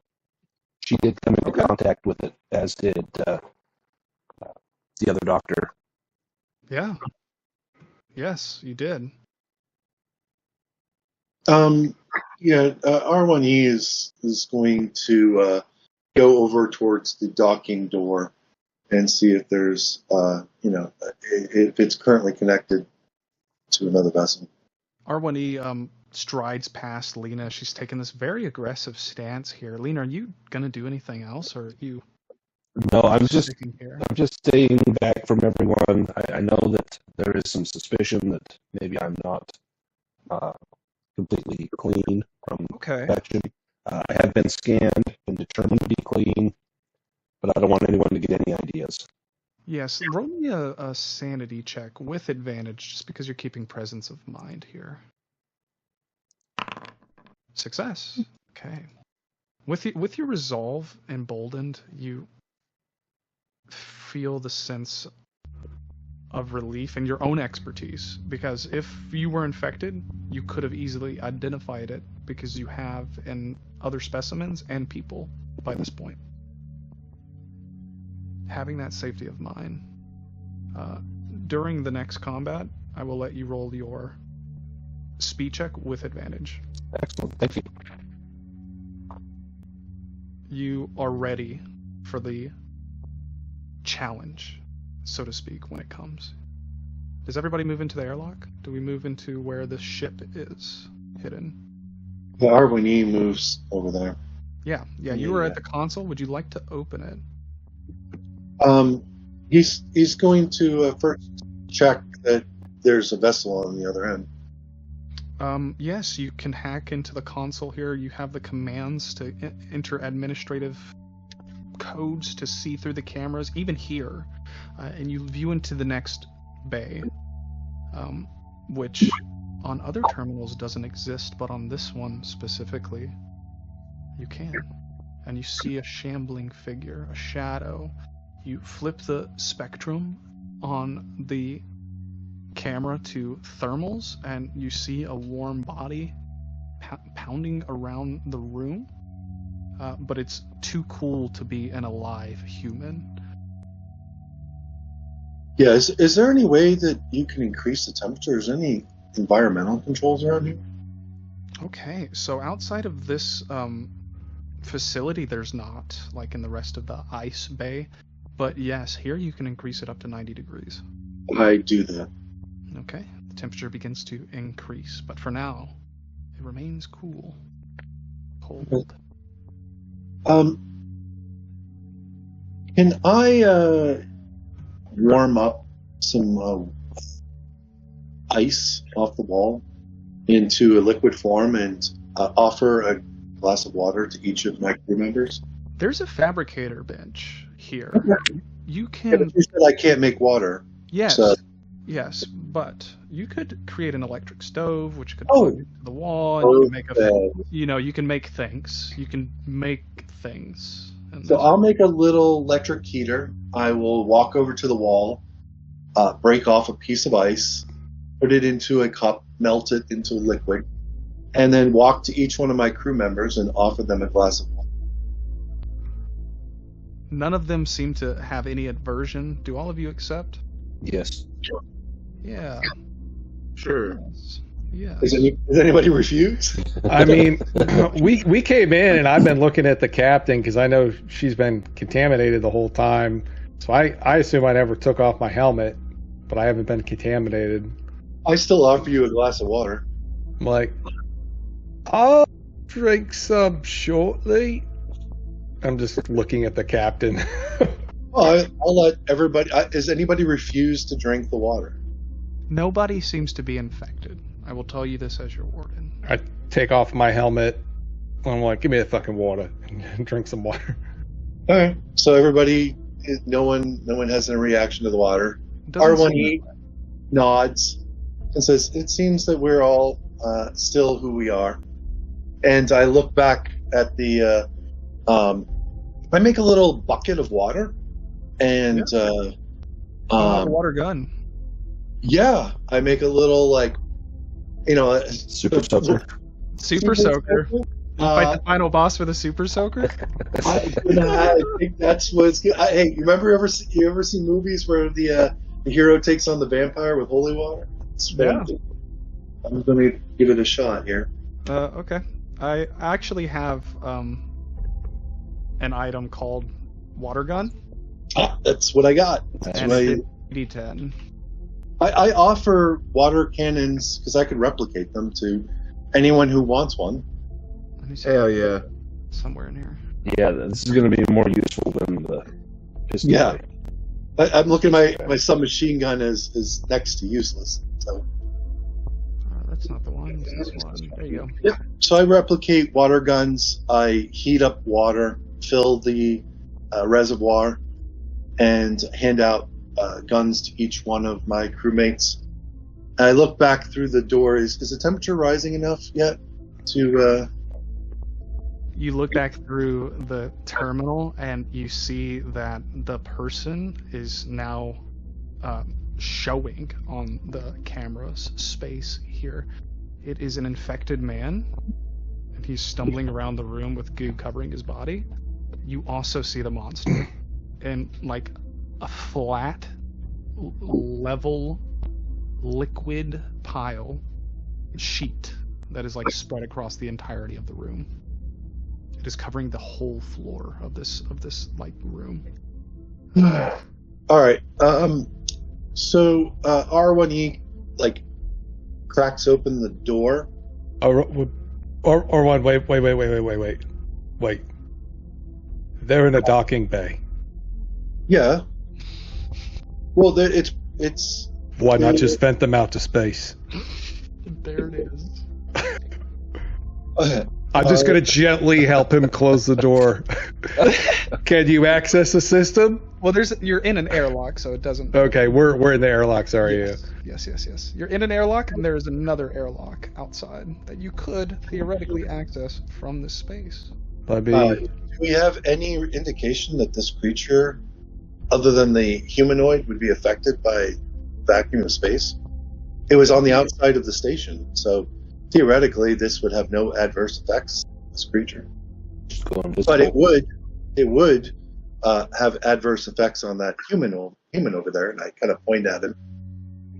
What is Astrotech may want some of these samples. It may not want us to destroy all this research. The human might be able to provide more additional information. He may be the individual that was on the tape recorder. Lena, you think you might could get the ship's you don't have a scoop, but you do have, it's sort of like a docking arm, right? Mm-hmm. You maybe could grab the mass of the thing with your ship if you vented it. Yeah. And take it. R1E kind of like looks at the replicator. Is a harpoon gun considered a weapon? No. Okay. I don't think I will say that it is. So R1E creates a harpoon gun with a rope attached to it and says, the yellow substance seems to be a healing factor for humanoids. I can shoot him from across the room, pull him out of that room into our hallway, dump this bucket of water on him. You realize once you do that and you pour the water on him, it'll kill him, like our mate out there that we fucked up when we exposed him to water. So like, I'll just shoot him in the leg. I just give him this like. Hell no! Just put my helmet back on, just clamp it off. Terminator said, he's like, there have been no fights. I love this, right? I really love this. However, I did say on the initial description of the person in this room that their body appeared to be much too cool to be an alive human. Yeah, I will shoot you if you harpoon him in here. This body is largely decomposing with this. Can we just vent these assholes out in space? Yes. Vent them out in space. I'm gonna start fucking shooting. Who would like to? Is that an order? Tell you what, I'm just gonna open the door and throw a grenade across the room. R1E immediately moves. I'll open the docking bay. Takes 8 minutes for the docking bay to depressurize. After the 8 minutes, the door begins to slide open, and you throw a grenade. Does it land closer to the other docking bay entrance door, the airlock? Because you're going to depressurize the entire space if you do this maneuver. Or you can just leave your door closed and open that one. Again, I just want to open that one. That's what I wanted to do. Whatever you guys... R1E moves back towards the mine depths, seeing that explosive decompression is likely. Okay. Humans be humans, but this sounds irrational to This him. is the way decompression works in space. So, do you guys see how this has a door right here? Do you see this? This is Mhm. the airlock icon. This has one too. Airlock.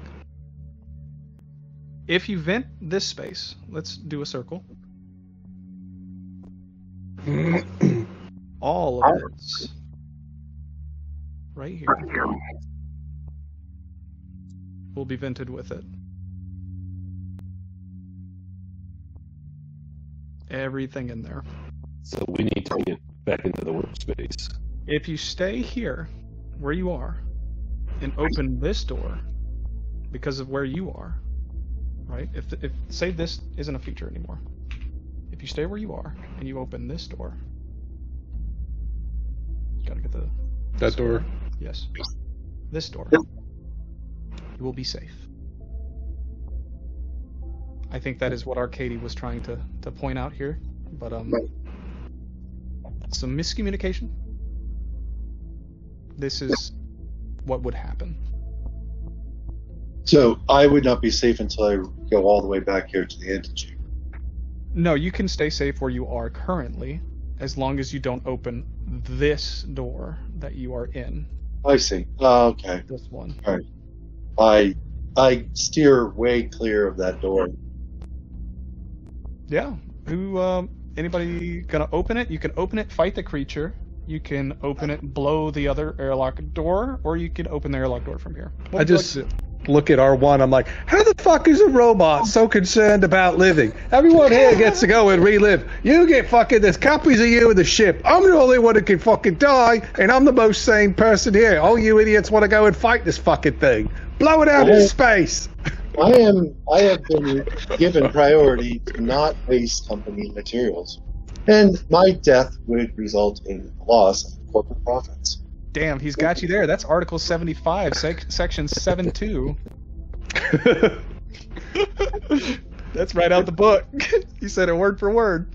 Hey, how about you go and file this complaint? I'm gonna fucking beat you to death with your own spinal column if you show any more cowardice. You need to protect your crew here, right? That's me and your job. That is your primary objective. Prerogative. Conserve human life. Protect human life. This is illogical. Most illogical. This is being logged. That's your third complaint. And log all the way. There's the reason that they keep me on. 3 days out from retirement. Okay. Next actions. Let's decide something. What's the decision? Well, I've been given a direct order to open the docking bay. I am following a direct order from the military commander. I just have my rifle pointed at him as he's opening. I comply with military doctrine. This is a military operation. That is true. You open the door Yeah. to the outside airlock, which emergency airlock override. This body of this guy gets shunted out. He's sucked out. You see that this creature is picked up and moved. There are oxygen particles in its body, so like pieces of it begin to whip out into space, into the void here. The majority of it sort of remains. About half of its body here remains adhered to the floor, where you see that inside it is a creature that is ephemeral, glowing with blue, yellow, purple, swirling cosmic colors. There is a creature inside the creature, and it is alien, and it is new. Permission to close docking bay. Granted, go time, and I'm popping my last stim. Yeah. Before you engage target, may I recommend hosing this creature down? It may be valuable to company. Hey, you can recommend all you want. Yeah, the door comes open after the 8 minutes. There's some further discourse between Arcady and R1E here. Lena and Chino, what would you two like to do? I want to try and get the ship's arm down to grab this creature. Ooh. I think we need to try and preserve this. This may be worth more than anything to Astrum Tech. Okay. So when the door opens, Arcadia is going to probably take an offensive stance. We're going to move into initiative. We're taking the same one we used before. Yellow Goo's going to go first. It's going to go into Braden. And then it's going to go into Sterling, Jason, Roger, Anthony, and then new turn. Okay? In the start of the initiative, the Yellow Goo is going to move across the room and sink into a pod of some kind full of liquid. You see that some of it adheres to its body. It's mended some of its wounds, but not all. It has been dealt 2 wounds from your first airlock opening. That is over half of its hit points total. But it had 30 HP and I brought it back up to 40. So it has 1 wound remaining with 40 hit points. So that means it has 80 total hit points. How would you like to proceed? The Yellow Goo has taken its first action. That is what it is going to do. It is going to take another action at the end of the round tracker, but I'm going to hold that for now. Who's up first? It is going to be you, Braden. So I am going to, now that it's in a pod, that's going to be easy to grab with the ship's docking arm. If I can somehow maneuver that out to just pluck up that pod, we may have it in its own self-contained unit here. You very well could. I'm going to see if I can access the controls remotely to get that docking arm maneuvered into position. Okay, so the Heracles is a secure ship. You're going to have to go through the door here. It is locked. There is a code around that you will have to find. Go ahead and make me a speed roll. And you mentioned last time that I get advantage on my next speed roll because of my You get your next success. combat thing, and we can use it for this. That is correct. I will use it here. Success. You move about the room with some speed, and you find the code. It's 5 digits. He's written it on a stamp under a piece of paper. It's 30159. You open it, and the door is now open. You've taken a move, and you've done an action. That is your 2. Perfect. Orchino, Starling.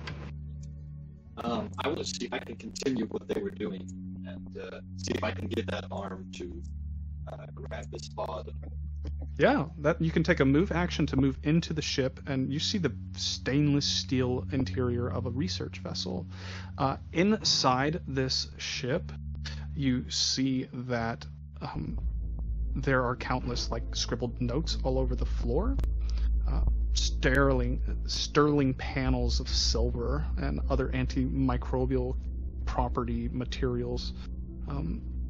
Going towards the front of the ship, you find the console, which is the important thing. That's the thing you need. You hack into it. Roll me a intellect check, please. You do not have a computer's feat, so it's just going to be 1 roll. Failure. You go through the commands. There's so many of them. There's different dials that you have to adjust. You open the user's manual, go through a couple of first pages, and you don't find anything that you're looking for yet. That's your 2 actions are going to move to Jason or one of you. Seeing what the first 2 have done, I move into the vessel. I take the. Is this a company vessel or is this not? This is an Astrum Tech vessel. Okay. So using the code, I hack into the computer. How do you jack into the computer here? Do you plug into it with your tangible body, or are you trying to access it remotely via Wi-Fi? Two very different results here. I will tell you that now. I will physically go into the vessel and interface with it. Roll me a body save.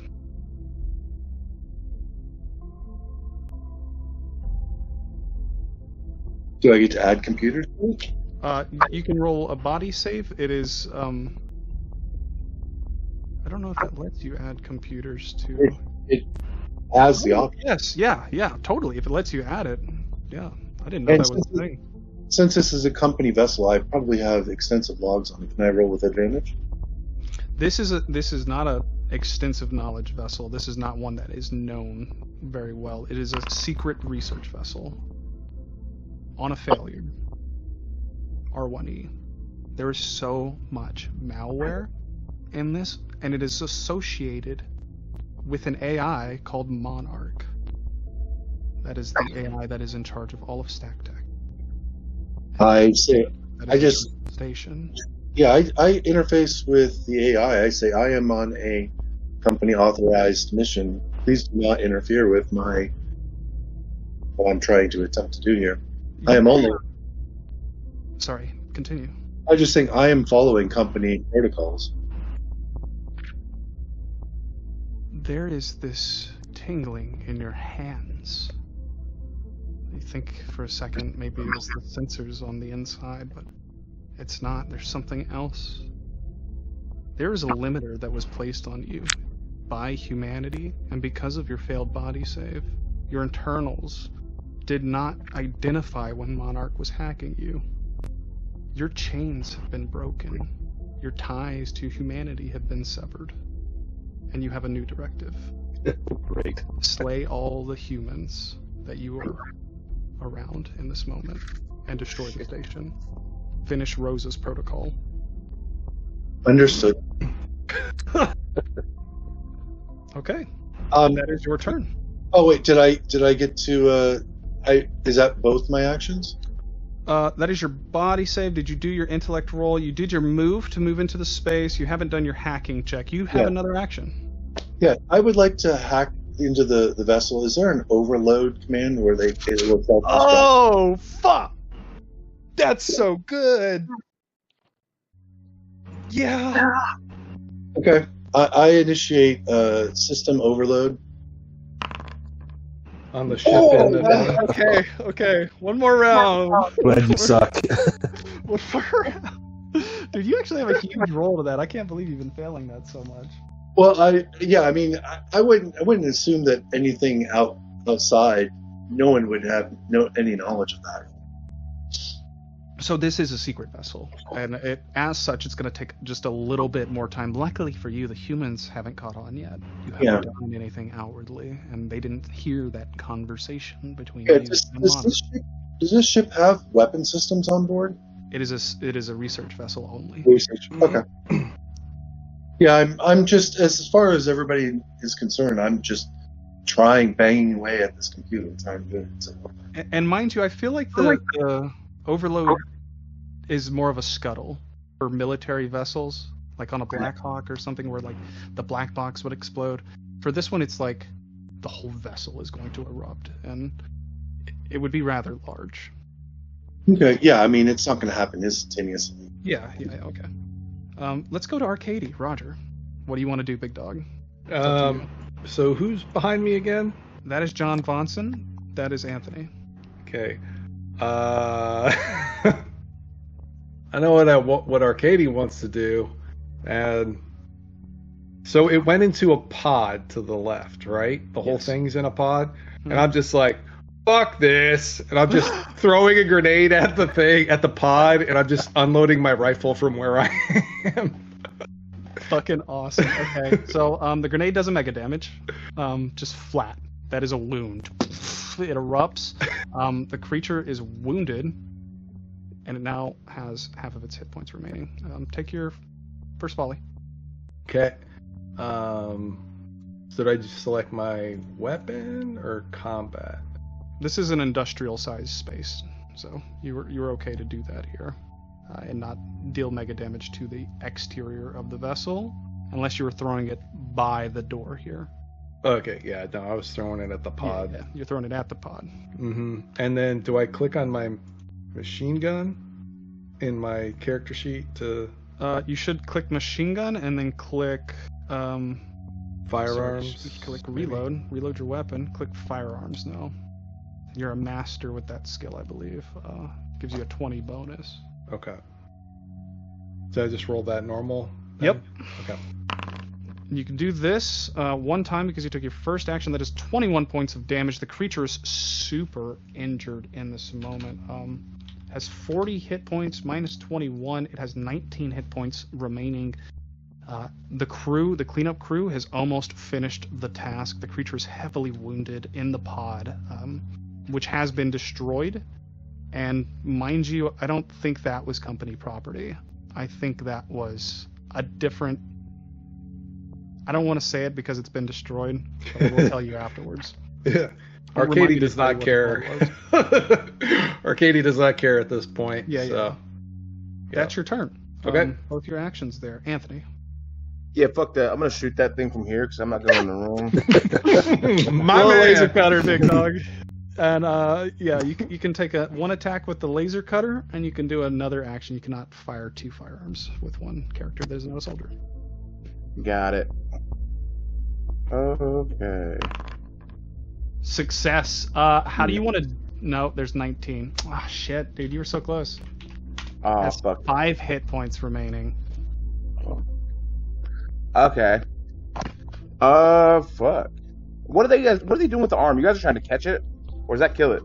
Well, we were trying to catch it and preserve the aliens. Well, at this point, the pod is destroyed, and so we're going to have to contain it. Yeah, somehow contain it. Oh, But little do we know we're about to be blown up by our I will say android. that... Sorry to interrupt you there, Braden. The creature is much too injured to continue fighting. The majority of the goop, it only has 5 hit points remaining. I think with that last injury, you severed the arm, the last thing that had this yellow substance on it, and that gets shot off into space. You guys are all locked into the floor in your EVA suits, your air's on, you're good to go. However, there is one enemy remaining, and that is R1E. Okay.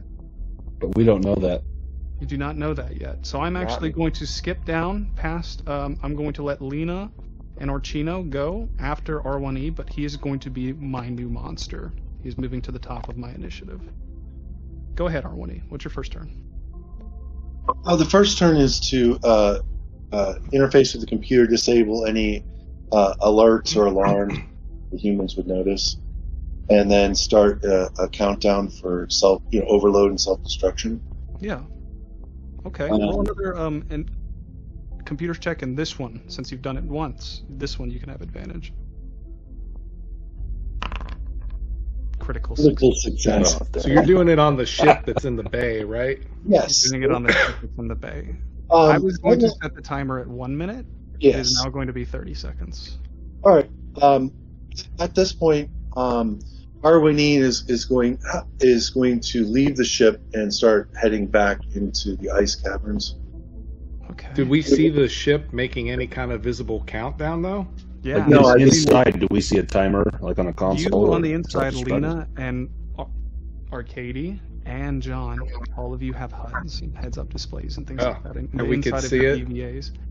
You see his vision and yours. You see the inputs of the console, and you haven't been paying attention to now because you've been fighting the monster. But now in the screen, you see him actively hacking into the self-destruct sequence. I'm like, He's the punched in goddamn code, robot! And now he's walking past you.